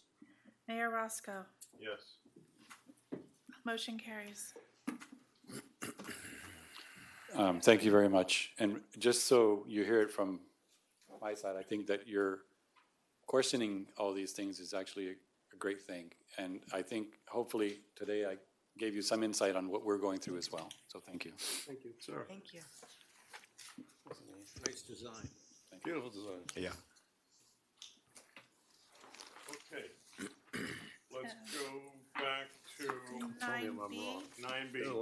application credits, I know exactly which ones. Okay. Ordinance on second reading, an ordinance of the Village of Key Biscayne, Florida, concerning the village's stormwater project relating to the Clean Water State Revolving Fund Loan Program, making findings, authorizing the loan application, authorizing the loan agreement, establishing pledged revenues, designating authorized representatives, providing assurances, providing for conflicts, providing for severability, and providing for an effective date. Move. Second. Thank you. Questions to Colleen? Colleen, how do you think the state will feel about us submitting an application for something we might not build and then come back later and say, oh, we made a mistake, we're not going to build it, even though in the application it basically says in the resolution, if I'm not mistaken, go back to tab 6, was it? Find tab 6 somewhere. 6. It says on the, whereas such stormwater improvements include, and they tell me what we're going to do, but which really means we've already approved it, right? To do that. So back in 2023. Sorry? Back in 2023, there was a resolution before council to adopt what was called the facilities plan. And that was for this project. So we've already approved this project? No, we haven't. No, not to construct, but the facilities plan was to submit to the state revolving fund for our design loan, and they required that to be able to do the design loan. That facilities plan carries forward into the construction loan process. This is a normal process for the SRF. As far as whether we use the money or not, it is not uncommon for communities to have something happen where they can't do the project, or they decide not to do the project, it become too expensive, and they can't use the loan dollars they've been given. If we end up doing that, there's no penalty. They think that's fine. I can't speak for them. I'm telling you that there's no penalty. Okay. In addition to there being no penalty, there's also a procedure to vet whatever plan we do decide to do, and if it's sufficiently compatible, right? If there are changes to the plan, there's a process by which we would amend the facilities plan. We can pursue that process, and we can get more details about what that would look like, but it is possible, and that doesn't mean that we can't use those loan dollars. That is up to the extent of the changes that we would end up making. But major changes? I don't know what major means. No, but you had said to before that it has to be substantially the same plan. It can't What- be a different yeah, project. What they look at in the facilities plan is a review of the environmental impact that your project is going to have, the historical impact. There's a species analysis. So when it comes to changing the plan, if there's a change to what the environmental impact would be, they would want to know that. We might have to redo the environmental portion of the facilities plan, for example. I haven't gotten into the details with them about what constitutes a major change. They were reticent to give me any specifics on that because it's so variable from one project to the next, what constitutes that. What they did say is if we do change it beyond the point that it can just be adopted as more or less the same as what we're doing, then they would go through an amendment process with us where we'd have to basically update our facilities plan. But basically, the proposed plan, I understand the other engineer is doing, GIT, is significantly different than this plan. This plan here is like gravity with a pump into the base system, and he's doing a hybrid system, which is basically utilizing our existing drainage wells, putting shallow injection wells, small pumps, How do we know all that? because that's what he said. Anyway, Well, he didn't say that. okay. When did he say that? That's what I heard him say. Maybe my hearing's bad. No, but have I my mean, hearing aid I'm sorry. Well, let me finish, okay? Then you can well, talk. then I will ask for a Anyway, point of privilege. Assume that's the case. Is that a substantial change? I can't speak for FDEP. Come on. I'm not an engineer either. Okay. Fine, thank you. So point of privilege, Mayor. if I may. Go ahead. Okay. I'm hearing already, like it's a done deal here. We got a design going on, and I'm already hearing details about a design that this council has not heard. I'm hearing mixed signals about the program manager. I'm hearing mixed signals about reviews, about moving forward with the design. I'm hearing moving forward and tabling a critical discussion about a program manager into a workshop. I'm sorry, I'm trying really to stay on point here because it's important, because this will affect what you're doing. The financing that we're currently evaluating without any clarity on the project delivery and the management structure is woefully inadequate from my perspective, logically. We have just tabled a critical item which has to do with a program manager. And going at like that, we're taking this project off the rails, Mayor and Council. I can tell you from 35 years of experience, I have seen this before. I have seen it over and over again. We have a lot of money at stake here, and I'm seeing patterns that are really concerning. Number one, I'm seeing a complete criticism of staff, a devaluation of the existing design without any merits. I have received a lot of criticism, not only just criticism, I have plain threats about this moving forward. I have the text. And I am very concerned about how this council is moving forward with this project. This is a significant public purpose project. It is a project that was committed to this community. It is a project that I ran on a platform. And now I'm hearing a council member talking specifics. He just specifically said, we don't need a gravity system. We can use some pump stations. How did he figure that out? Who's talking with, I'm sorry, sir. There is one thing I want to say here. There's $90 million at stake, Mayor. 90 million. That's a lot of money. And one thing that I have seen in the public sector is when you have a lot of money like that, first the discredit comes in, then the hijack comes in. And what we're witnessing here is a complete hijack of this project with a pretext that they don't want to do it or do the undergrounding or do whatever. But we're talking about something that really concerns me, and this council needs to be aware that we're not moving in the right direction. We're trying to take up Black and Veatch from the program management. The project is off the rails. Now we have a council member who's not a professional engineer quoting designs. This council needs to take this very seriously. We're committing a lot of money, and there's a lot of money at stake. I'm wondering who's interested in this money. All right. What we're talking about is 9B, and it's an ordinance. That will help us if we decide to go with this design, that we can get the best bang for our buck in terms of the financial aspect of it. Correct. That's all we're doing here at this time. We're not committing to any funds. We're not doing anything different than what was pretended, that we put together a plan. And if we go forward with that plan, we have the best financing and loan agreement that we can get out there. And what I'm hearing tonight, which is a little bit different, I think, is that there's a possibility that we could, if we go with Plan B or Design B, that we could apply this loan to that? Is that what you're saying? Let me she's not promising that. What she's saying is that there is a process to go through that. It's a rigorous process, but no one's told her this. But, that doesn't mean that whatever we choose to come up with, whether it is the plan as it stands, whether it is a value engineered plan, whether it's a modified plan, whether it perhaps is even a different plan.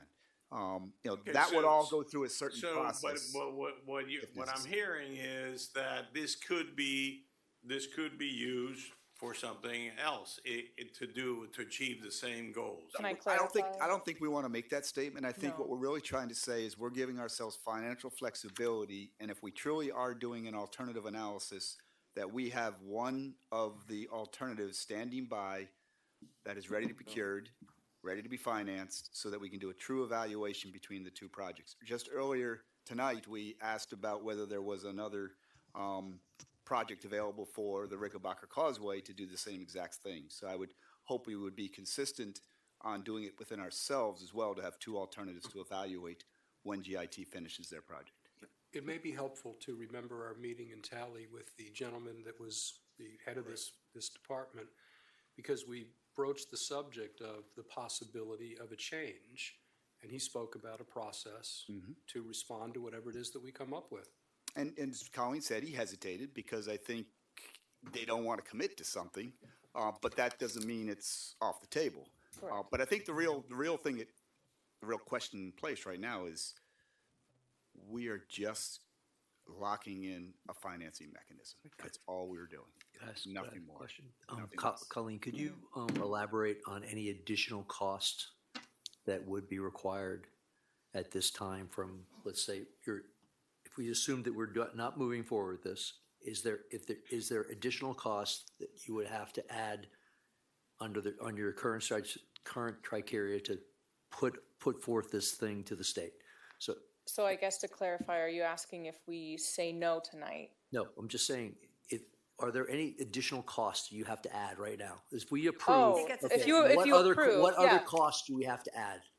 I think last time I checked, we've used about 2/3 of the work order, so about 20,000 or so has been used for the support from Black and Beach. I think the next week would be like $2,000.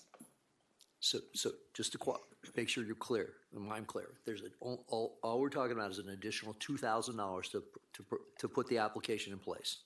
More or less, yeah. All the fees, banking fees, everything associated with the project. The application is not executing the loan, but yes, the application for the loan we're basically there. How are we going to manage this application process or modifications into any design without a program manager? This item has been tabled. Are you referring to if we change? No, we are. Point of privilege. We still are. We're talking about the program. I know you want to talk about this, but we've tabled the program manager. And I want to understand why we're tabling a program manager when you are trying to move forward and trying to manage, you're asking for a loan. Mm-hmm. You're asking for a loan, and we're going to have to maintain that, and we're going to have to try to keep it in a way that we can retain that loan. How are we going to do that without a program manager in the project? That's right. I appreciate that question, but that's not fair to ask her tonight because that was just a decision that was made about an hour ago. Okay, I understand. I don't think that's a condition she asked for. Look, I think we'll be able to pull it off ourselves. We do have the capability. And I think after tonight's decision, we are going to have to make a major decision on what projects we're going to do, priorities, timelines.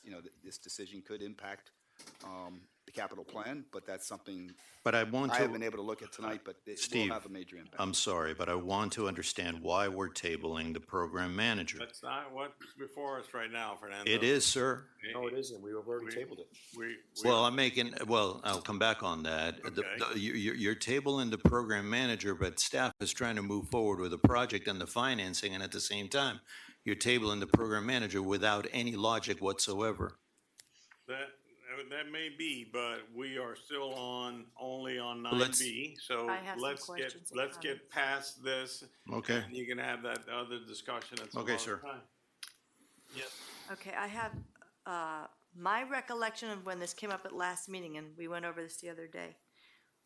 I have in my mind, this whole application process was gonna cost approximately $30,000. And now you're saying we're approximately 20 into it.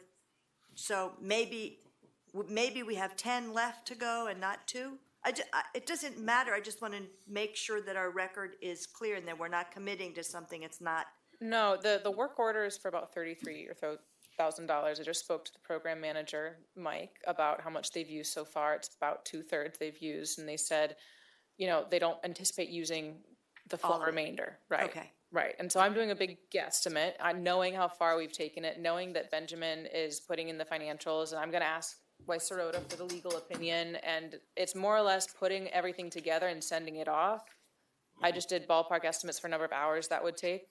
We don't have any more coordination calls. I understand. It's simple. And then my other point of clarification is, because I think we're a little fuzzy on whether we could use these funds for something else. My understanding is that these funds would be given on the basis of the permit we had. That was part of the application. Right. So if we go to a different plan entirely, it's going to be something with a different permit, because we can't use this permit unless it's value engineered or so Correct. there is a Precisely. insubstantial, right? Correct.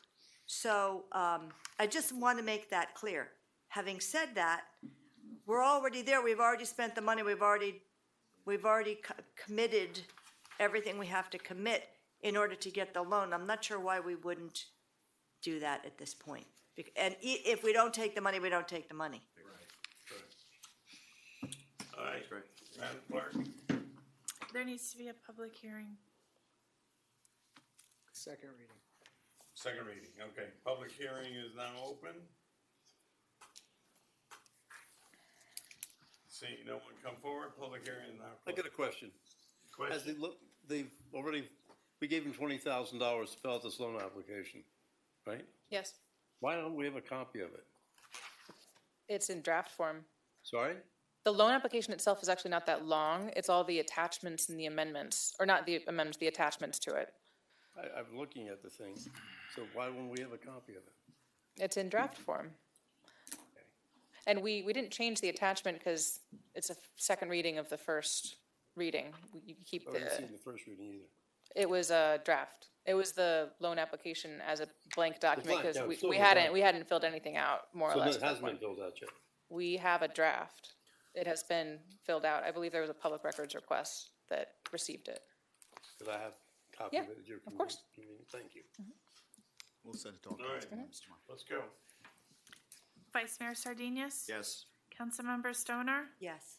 Councilmember Vasquez? Yes. Mayor Roscoe? Yes. Councilmember Bracken? Yes. Councilmember Kaplan? Yes. Councilmember London? No. The ordinance is adopted on second reading. Okay.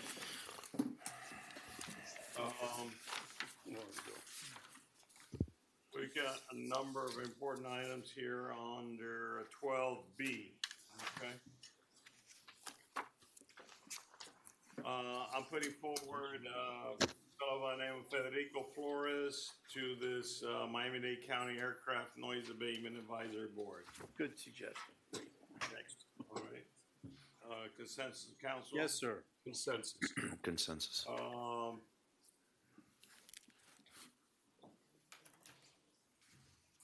Let's see. 12.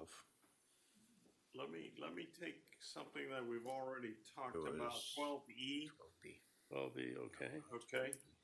Acceptable uses within institutional zoning. Yes. So one of the things that we've found out recently is that there's some differences or discrepancy or not clear that within the institutional you could do something as the farmer's market. Okay. So I wanted to bring this to your attention and see, do we want to go ahead and make that change to allow for that to happen or not? Jeremy, can you give a little bit of backdrop on this? I can. So we have the existing farmers market that has a BTR that we've been doing at the community church for some time. That isn't strictly in line with the allowed uses on the property. By my understanding, there could be an amendment to allow sort of like a special use district or something, creating that as an ancillary use or an additional use that's permitted under certain conditions. And it But sort of something falls. was approved. Something was approved. They have a BTR for that property. It happened before my time. When we had, for instance, BTR, business but tax sorry, receipt. thank you, business tax receipt. So we had an application this summer for a temporary move while they were repaving the community church.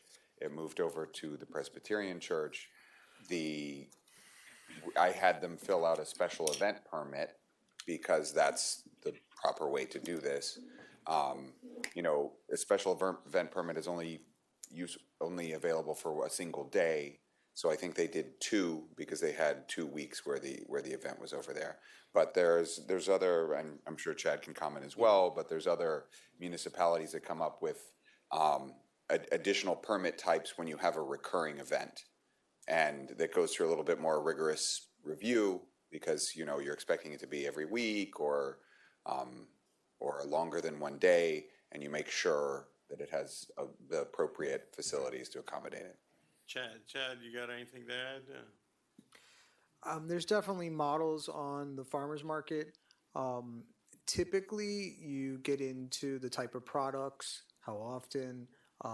They usually have like insurance requirements, planned. I mean, we have examples that we can provide if we want to get real detailed on it. So it's something we could bring back. Okay.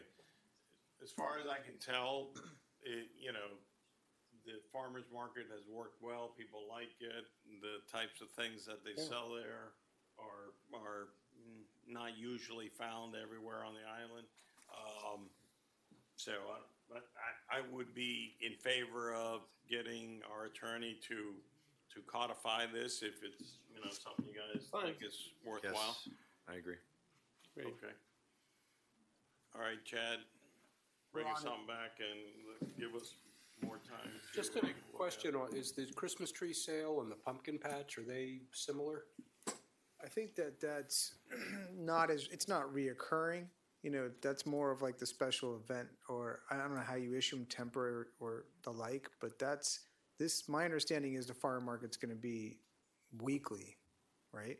Right. It is, and it has been going on. It's very popular. It's great. It's We a want to community encourage place, it. Right. No, I know the existing one, but I mean the legislation that we would put forward would allow for something more on a regular basis.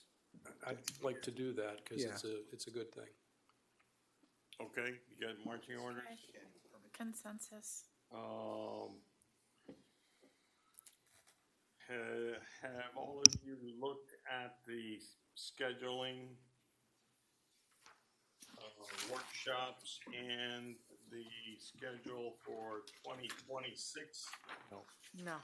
There's two different items. Yeah, Okay. quite aware. So I've got a couple of changes that I would suggest. We'll have Jocelyn circle back with the schedule for the village. Now for the proposed workshops. Name what they are. So I'm sorry, Mr. Mayor, you wanted to go over the 2026 council schedule first? Yeah, Of council I meetings? think I heard that they haven't looked at it in a lot of detail, so let's not waste time talking about something that they haven't really had a chance to look at. So you would like me to bring this back for December? Yes, Okay. and then now look at the workshops And, that are proposed. What tab is that? yes. Where are the workshops? They proposed tentative workshop, December 10th, Zone 1 Alternative Analysis and Plan.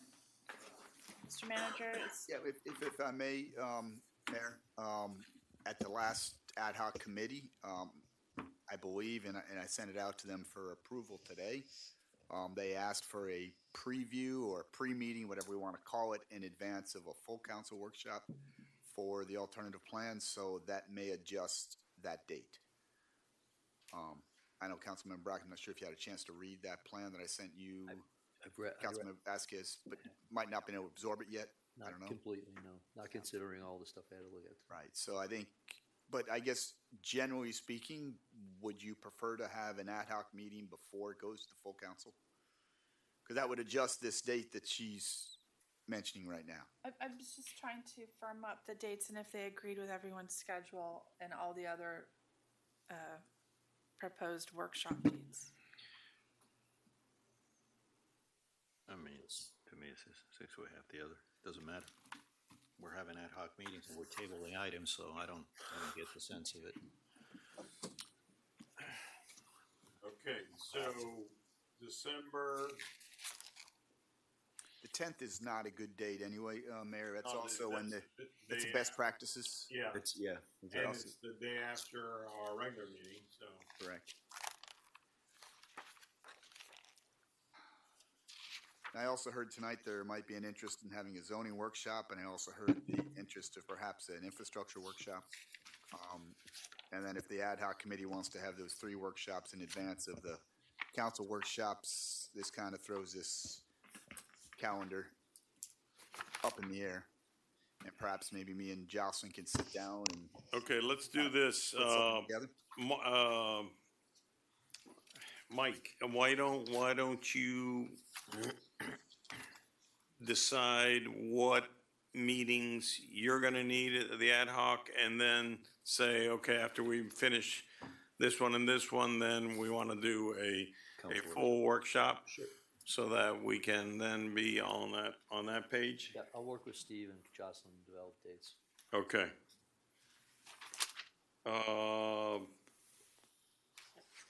Other workshops? Another one we had on there, again, tentatively, again, we can work it through, is January 8th is the undergrounding workshop, where we're going to Okay. come back to you with a recommendation. Is everybody? When is that? It's January scheduled 8th. for January 8th. 8th. Yep. Thank you. Okay, everybody good on that one then? Yep. Okay. Yep. And then we have a recommendation for a Zork workshop on March 4th. That will, we come back with all the resilience-related March 4th. recommendations. That's okay with me. Okay, you wanna put these together? I will. If you, Okay. So there's consensus for March 4th? Are these evening workshops, or day workshops, evening? Should be evening, yeah. Evening? Yeah. March 4th is okay with me. All right, with that so far. Yeah. Okay, And then I think the Zone 1 alternatives for the full council member, mayor, I think we need to wait till we talk to the ad hoc committee to figure out how we're gonna. yes. Sounds like it'll get pushed till January.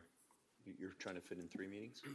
And there was another workshop that we talked about a number of months back about the swales that we need to address. And with that, if you all indulge me, I'd like to go to 12D. B, click and D as in dog? D, okay. Yes. I've got our former Mayor Festa, and what I wanted to do is, I have an issue with code enforcement. It seems like there are some restrictions that our code enforcement body seems to have, or there's somewhere someone says that they need direction on this issue, and we need to have a small conversation on it tonight. Is this, I understood it, and Chad, you can help here, is we have a code. If our code enforcement is following that code, then they cannot pursue some investigations, or what is the point on this? Well, my understanding is, in talking with you, is that there may be certain code provisions specifically relating to the swale that our code enforcement officers feel are not clear enough for them to enforce certain aspects. Based on the existing code? Based on the existing code, yes. And there may be a need to update that to give the code compliance officers comfort in citing homeowners or property owners that are not consistent with the code as maybe what the village would like to see. So, underneath our code, if they have personal knowledge or they see a violation, they can cite somebody. However, it sounds, in speaking with you, that they're uncomfortable with the current language and are looking for guidance. Okay, Jeremy, can you shed light on that? Yeah, so the applicable codes are sections of the Public Works Ordinance that, and the applicability to swales is always a bit tricky because it's something that is, it's not owned, but we manage the right-of-way. The village effectively owns the right-of-way, but the homeowner's responsible for maintaining it. And then we also have certain issues in our code. Our code says you can only have turf for certain portions of adjacent to asphalt. But in fact, it's not practical to only have turf in certain neighborhoods where you have repeated flooding, regular flooding through the entire rainy season. So those areas get completely rutted. And you can't, you end up with a churned up mud. So, and in fact, we've allowed people to have certain types of gravel to replace turf because it is completely impractical to have turf. Okay, So- but to the specific point, Jeremy, the buttons that you see, the stakes in the ground that are, they put concrete underneath, all those things, are they against our code? Within a certain distance from the edge of asphalt, yes. Okay, and are people driving around, do they not see that, or are they told not to enforce that? No, we've been enforcing things that are a danger, right? When somebody creates a tripping hazard, when somebody creates something that is a clear violation, yes, we enforce that. Simple question, Jeremy. When they block the access to the swell by this concrete thing, by poles, by reflectors, by anything, it's not legal. Is that against our code? It is within a certain distance from the edge of pavement. Here's the pavement, here's the property line. In that area is the swell. Is it against our code in that area to block it? Yes or no? I know you're allowed to have certain landscape elements. I'd have to check the code to be clear. It's not as straightforward as property line. So you can block it then? You can have, for instance, you're allowed to have shrubs over a certain height Guys, that are effectively blocking it. We're talking about Yeah. basically people putting posts in the ground and putting chains across the yeah. post Or and ropes. ropes or whatever and blocking. So is it against the code or not that's what, against the code? but that's what John's talking about. I mean, we're talking about these sort of blatant Yeah. divisions, basically saying, don't park here. This is my grass. I don't want you running over it. And that's kind of what the purpose of those things are. I mean, they're to block people from parking on the swale. And I think what we're asking is this against the code or not against the code? And I think John's very clearly says this is against the code, and he wants this kind of addressed. If you're suggesting that it's not 100% clear what Mike is suggesting, do you have a resolution? Do you have a solution for this? Other than consistently policing it? or Yeah, I mean, controlling it? I do think consistency in policing is part of the issue. It's part of the reason we've brought a third person on so that we can do something other than just monitor construction sites with the rest of our staff. And I think we could do more thorough policing of these. There is certain vagueness in the code that we could stand to improve. Okay. Partly it's the fact that it's sort of scattered around in different portions of the code that we have. Some of it's in landscape, some of it's in the public works ordinance, and we're also dealing with county requirements for roadway sections that even if it's not a county road, they Do still. we have a way forward to Yeah, relieve that? I think we have a way forward to improve enforcement under existing rules. Okay. We can step up enforcement under existing rules. Is it a matter of better educating the code enforcement people so they know? Also. Yeah, I mean, I think it's not a complicated educational process. Like they know it's been resource strapped, so we can improve enforcement on this. Can I suggest that we prepare a plan that talks about clarifying the code, policing the code? This is my suggestion. First, let's have Jeremy pull all these things, and Chris would have to be involved. He's just in the rights of way. I think I have them on my whiteboard right now, Yeah, by the way. we'll pull it out, and we'll tell you everything that is in the code right now, so that we clearly understand. Let's assess the code before we talking about changing it. You know, it may be what Fair. we want. We'll come back to you on December. But 9th. let's start the education process, okay? But we have to educate. We have to pull it out, and we have to But it show sounds you like what's there's in the code. unclarity even amongst the leadership on what that code looks like, so. I don't know if it's necessarily in clarity. I think it's just the lack of enforcement over the last 20, 30 years has kind of put people in a difficult situation. We also got a So let's responsibility pull it to. out. Yeah, there is, and I think that it's more the point of it's in a couple different sections of the code. It's about consolidating it so we understand what we're dealing with. It's not, I don't know that we'll need to redraw or rewrite anything. But we also, guys, It's not we gotta be conscientious. We just can't go and start fining citizens because they've done this because their neighbor did it and the guy down the street did it. So we gotta Yeah, be. there needs to be there's gotta consistency be for some, sure. some, Give a hey, warning first. yeah, it's gotta be, Yeah. hey, guys, by the way, you understand this is not appropriate. Here's a warning. Please take it out by X period of time. And I have a legal question. Are we gonna, get responses like, I've had those coral rocks for 40 years in my swale, and now you're citing me? Because, or that anchor, I'm or sure that there will be anchor? some people saying that. There definitely will think, be. I think Of course there's you're a. gonna get that. I think there's a significant case study that I would recommend you talk with Miami Beach on their encroachment removal policies and what they encountered. They had to, it's, normal shrubs and saplings, whatever, not that hard to remove. But when you're talking about an oak tree or you're talking about, at instances, driveways built over easements where pipes should be out for outfalls, those are a little hard to remove, but still legally we can remove them. So it just, I think that it for council purpose, I mean, it really should give you a sense of what the breadth and scope is of this. This is not just removing stuff off the swale. These are people that have planted a tree for their dead dog, say, and then it kept serious, I bet.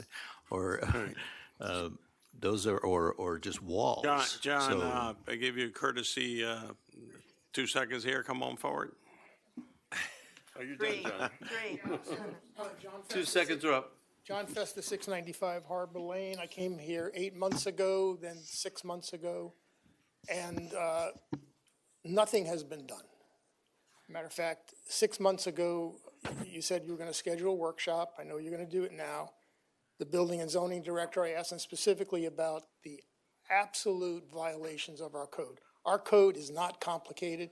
It's very simple. Oh, no, I imagine. Absolutely very simple. And what I was focusing on was exactly what Joe mentioned, the pipes, the rocks, the ropes, the wood, ugly, and also present a hazard for pedestrians, bicycles, and cars should they need to swerve into the swale. Right. When I talked to Jeremy 8 months plus ago at his office, I was told it's a major problem for him. And you can debate what I'm going to say, but what I thought I heard was that previous councils have said it's difficult, lay off it for now. So, and he actually encouraged me to come and talk about it because he wanted this council to provide guidance. So we did the study in terms of mentioning to everybody what was the problem. You schedule a workshop, nothing's happened. I asked him that evening, back in May, if he would at least remove the posts. And he said, I will not do selective enforcement. Those were his words. That got a little heated exchange, but he did say that if I went and told him the addresses, he would send code compliance over there. That's not the way to run a village. You had low-lying fruit from a tree that could easily have been taken care of years ago. Those low-lying fruit have now fallen on the ground. They're rotting. More and more people are putting things up. There's one house that has 3 different types of posts, not even uniformity. So all I'm asking you to do now is 2 things. Acknowledge that your code is clear on this specific item, number 1. Number 2, instruct the building and zoning department to develop a plan to have those removed as soon as possible. I would recommend you write a letter to all the village residents that own home and tell them about the problem and that we are going to start enforcing this. And they have X weeks to remove these things. Part of the education campaign. Right, X weeks to remove it. If after those things are not removed, then you will refer to the special magistrate for fining. That's the way it's done. Get that done with. That's the easy thing to do now. The workshop where the administration could say, we need clarity on what to put in the swales versus drainage rock or other things, trees, It's very clear about trees. It's very clear about the 3-foot or 6-foot clear zone, what you could put in there. Develop that in the workshop. Also in the workshop, I'll bring it up now, you should discuss whether you could, how you're going to allow people to put artificial turf in the front, because you should be aware that the state of Florida prohibits municipalities from not allowing artificial turf. So you need to rewrite your zoning code on that as well. So that could be part of the workshop. All right, John, I But gotta thank cut you. you But off. I do want you to ask building and zoning to start enforcing it now and not wait I another think we month or have two. consensus of We do. council on that, so, Yep, definitely. Yep. yeah. Yes. Okay. One more thing for Jeremy. Jeremy. I don't know, in our code, do we have any sight lines at corner lots going on to intersections? Yeah, we have requirements for clear sight lines. Well, I gotta tell you, there's a number of places in Yes. Key Biscayne, when you pull to a corner and you cannot see around. And I guess it's really a code enforcement type thing again.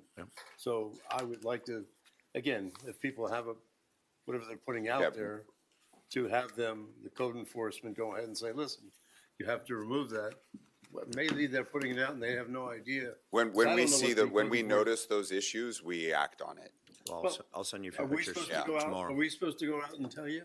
Well, look, when my team sees it or notices it, but I'll But I mean, if you tell tell them about it, they I might will- do it, because when they Yeah, pull to yeah. a corner, they can I see would it. love to, when they notice them, they act on it. When they've done it, driven by it 50 times and they stop noticing it, sometimes you stop seeing these things. So we always welcome information or problems so that we can act on it. But I would just suggest, you might want to mention it to them. So Jeremy, we got it. So, Yeah. Mr. Mayor, I just want to be clear. So are you directing the administration to enforce our swell codes and our line of sight codes? Just want to be clear. If that's the case, Jeremy and I will, and I will come up with a plan. If we want We got to it wait next until after the workshop, but the main message was start, giving the education, and in those cases that are, really bad, then you got to cite them. Yeah. No, I think think it's a good idea to we'll start come up educating with, the residents. we'll start educating the residents. And that'll get them maybe excited about coming to a workshop and talking about their ideas or Somebody whatever. wants they that. have. Getting a bunch of citations out there will drive He made it very clear attendance to a workshop. that part of our code is such that you have all these houses that do not have grass out there because it's mud and water, et cetera. Mhm. You're gonna start you don't want to enforce that. We're now talking about enforcing blockage of the swell, correct? Obstructions, yeah. Obstruction. think- I But think not that everything, there's, the whole code, because else half the village is. I think that there's a low-hanging fruit. Non-compliant. I'll be in non-compliance. Half the villages, everybody has Because- the. And by the way, I have approval in writing to be able to put the rocks in the front yard. So look, this is where it gets confusing because Oh, we're there's gonna picking and be- choosing up here. Before you were here. Why don't we Yeah. do this? Because it's not very far away. It's December 9th. Let's pull the stuff, everything that we have on the swales you got out it. of the code.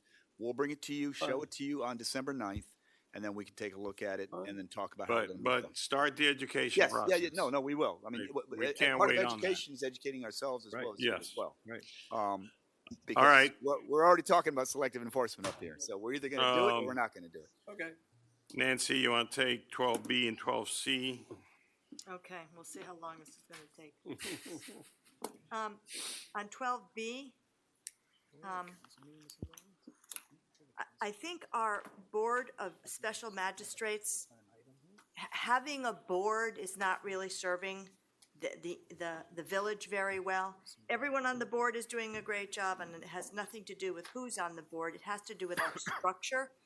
And other municipalities, some have a board, but many municipalities have a special magistrate or a special master, because this is a quasi-judicial hearing, and the purpose of the hearing really is fact-finding, is making a record, because when people disagree with the facts that are found by the magistrate, they can appeal to the court. And I circulated today something to show you what happens when we don't have people in that position who understand what the function and are not qualified to perform the function of that body. So my suggestion is that we do away with the board and that we appoint two lawyers who have litigation experience for pay to serve as the special master. And if anyone read the opinion that I sent around today, you will understand why that is so important. I read the opinion. I don't know if, certainly there seemingly was maybe a failure to hear certain evidence or certain conversation or discussion. I don't know what the outcome, if the outcome would have been different had that been allowed. But I guess what I'm curious is, you mentioned that it's not functioning, and so I'm curious, is there data to suggest that it hasn't functioned over the last 30 years? No, no. As a matter of fact, in my discussions with Chad, it's not frequent that we lose appeals, but what happened in this case indicates that they don't understand, because they don't understand evidence and fact-finding and creating a record. They're not doing what that job, what that body is supposed to do, which is different than an advisory board. Could it Okay? have been an So- isolated So let me mistake? explain to you what what should have happened in that case. I think, if they had made a finding of fact that the grandfathered use was abandoned, Right. but they didn't say that. Right. They didn't let anyone talk about it and then say, oh, that you don't have that right anymore. Because when you go to the appellate court, it's not a new trial. They can only make their decisions on the basis of the record that's been given to them. So if the magistrate hasn't made a record, they don't have anything to go on, and that's exactly what happened. They had nothing to go on. And honestly, all these violations that go before the magistrates really are, it's a fact determination. Did you violate? Is there a violation? Did you get notice? Do you have due process? Yes or no? It's really a legal analysis and knowing how to make a record. Most times people don't appeal it, but when they do, bad things happen. And that wasn't good. Nancy, Really wasn't. are there particular types of lawyers that do this? Litigation, anyone who does litigation, and I'm certain that we have many lawyers in this, they don't even have to be bar members of the Florida Bar, but any person who was a lawyer, who did litigation, we have so many retired people who would be more than happy to fill that function. And we only need one magistrate to serve at a time. So if we have two, we could get through a once a month.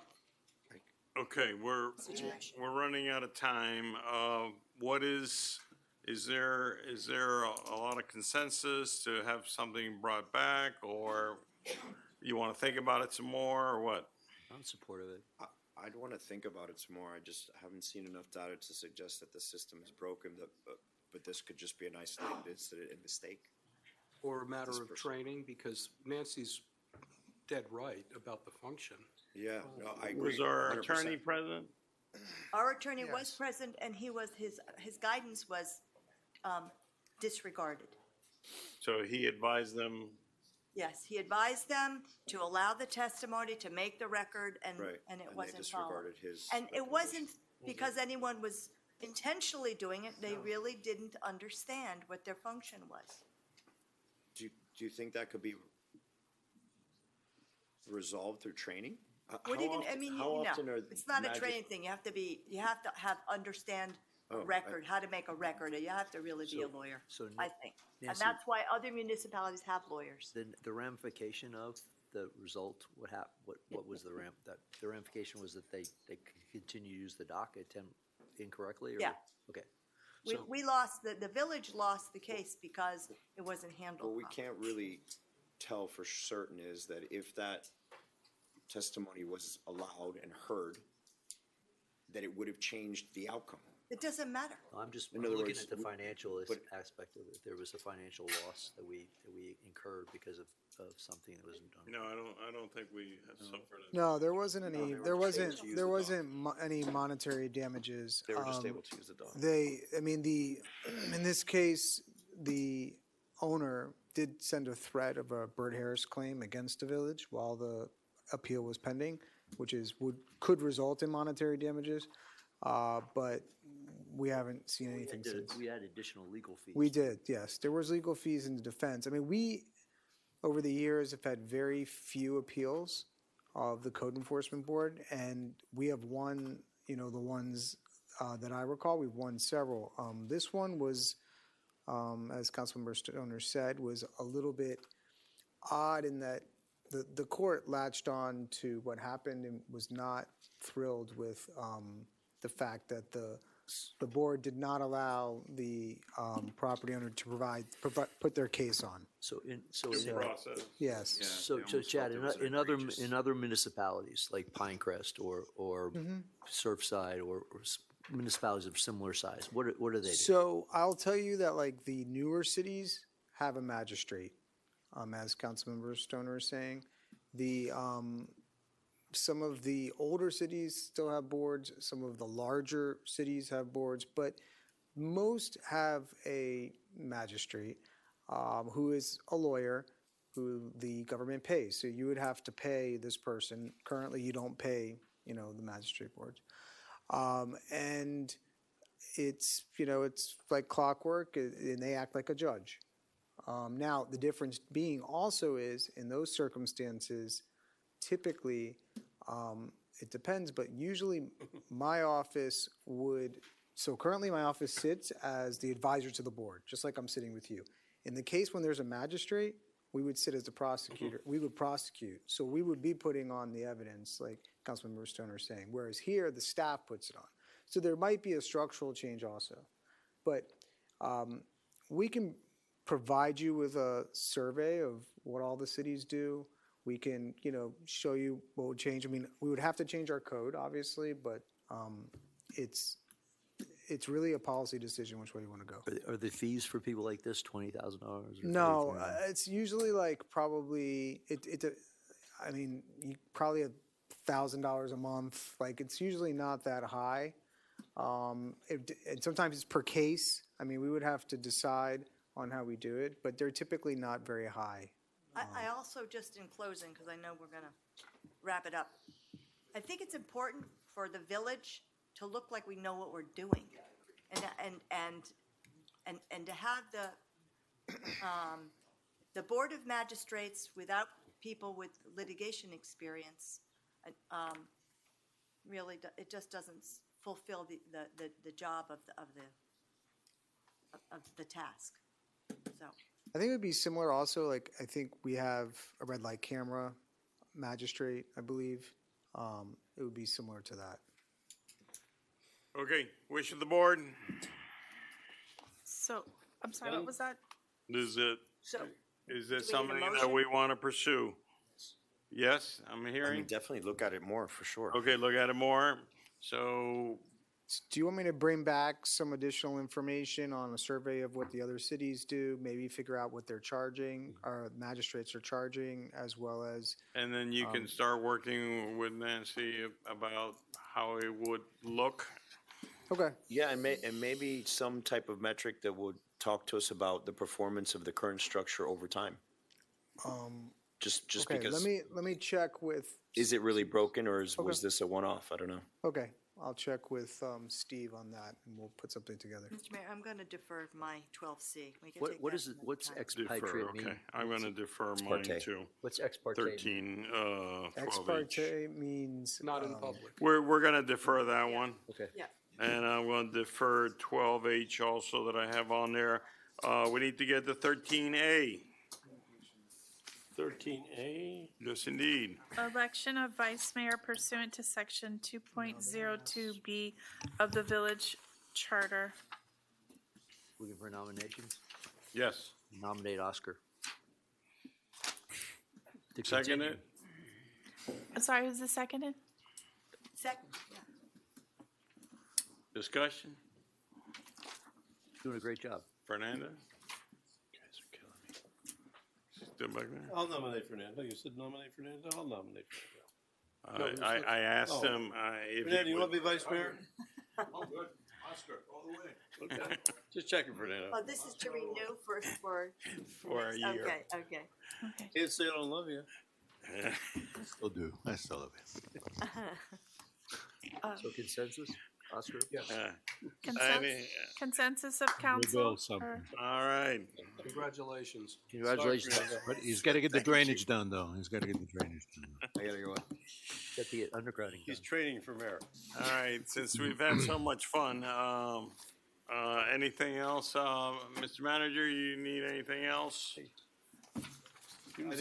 I think we're good, Mr. Mayor. I do want to just state one thing. If you look at 11A2, you saw it when I emailed it to you, but again, that outlines not just for you, but for the public as well, the status of all the major projects that we're doing and initiatives. So just want to make sure you take a look at that as well. Chad, you got anything for us? What was that, I'm good. 11. I'm good. Have a happy Thanksgiving, everyone. Yes, yes, indeed. Yes, indeed. We won't be back together again here, but, all right, with Yes, that, I need a motion to adjourn. Mr. Mayor. The second. All those in favor? Aye. Post adjournment, we've got the Thanksgiving and recognition ceremony tomorrow. Tomorrow. At what time? I think formalities will start at 12. 12. Yeah, Okay. formalities will start at 12. Turtle Fountain.